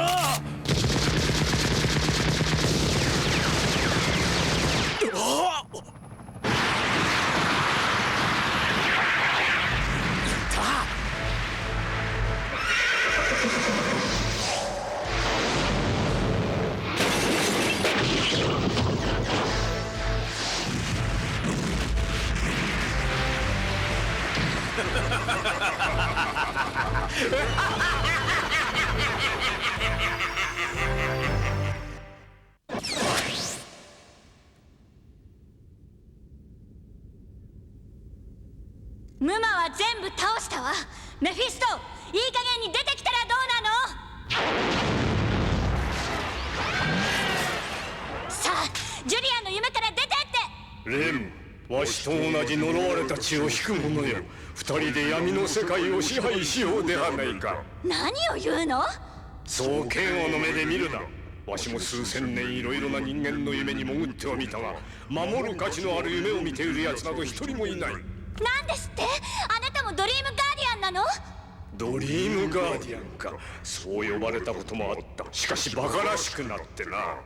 所詮人間とは悪の塊だ。しかも心の奥底でふつふつと煮えたぎるわい雑な欲望に支配される愚かな生き物だ。じゃああなたは何なの。まだ幼く汚れを知らなかったジュリアンの夢をこんなに醜く怪我してしまうあなたは何なの。フランケンシュタインがジュリアンを本当の人間にしたいと望んでいたのを叶えてやったまでさ。許せないわ。あなたのような人が私と同じ一族だなんて。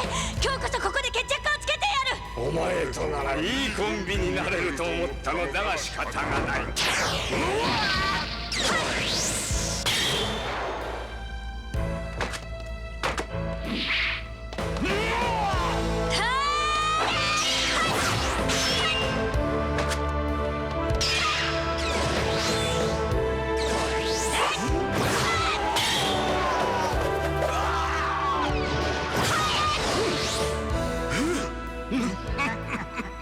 腕を上げたなレム。だがこのジュリアンの夢から生きて返すわけにはいかん。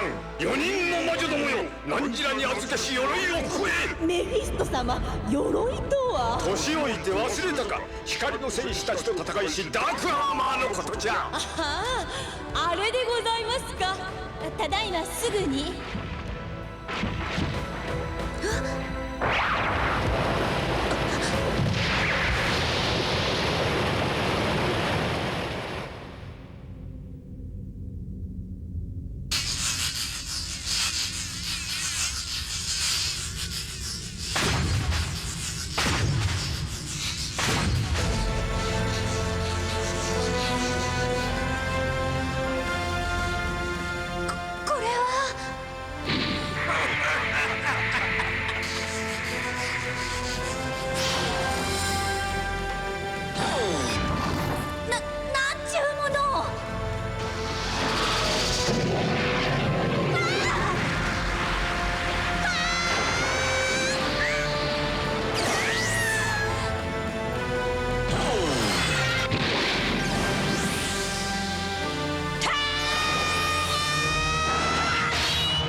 の地で作りしこのダークアーマー、戦う者すべてを滅びへと導くのだ。ついに罠にかかったな。貴様はこの鎧と共にこの夢で滅びるのだ。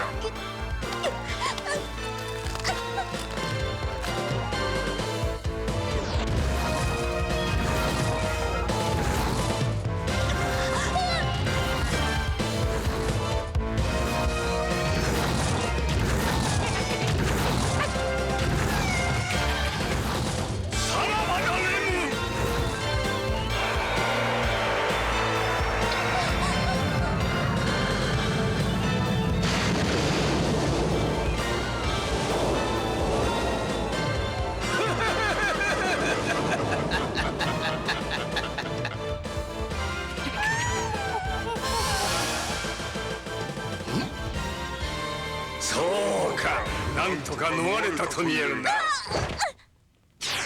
目覚めよジュリアン、レムが目覚めのうちに。レムを殺せジュリアン。人間を殺すことによってお前は本物の人間になれるのだ。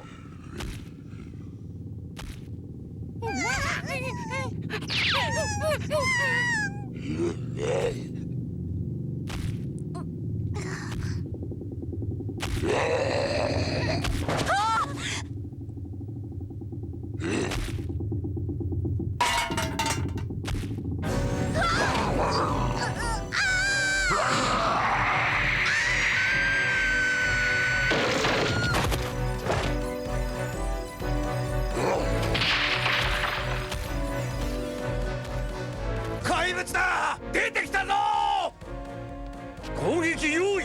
ケンプ将軍、待ってください。まだあそこにレムさんが。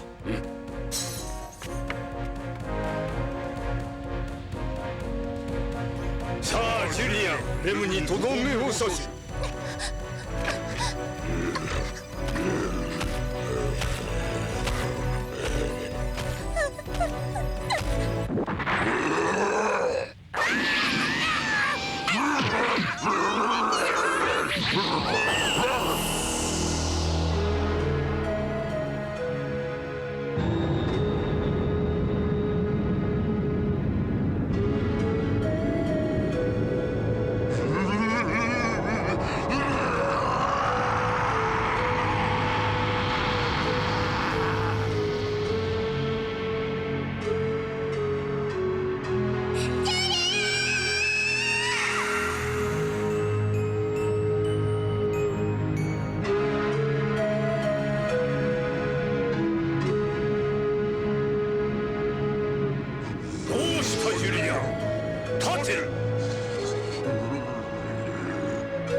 立つんだジュリアン。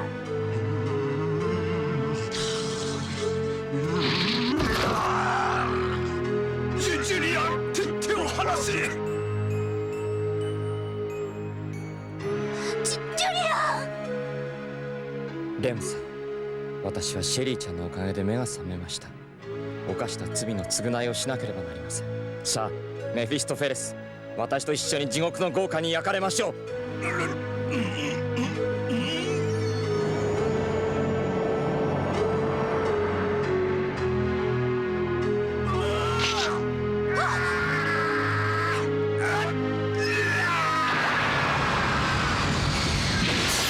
ム殿！レム殿、ご無事で。レムさん、いろいろありがとう。短い時間だったかもしれませんが、この世に生を受けて皆さんに巡り会えたことを感謝しています。ジュリアン、あなた。シェリーちゃんよろしく。強く生きていくように伝えてください。化け物が離れた。一斉攻撃用意。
ちゃん、フランケンシュタイン博士がシェリーちゃんの目は必ず直すってよかったね。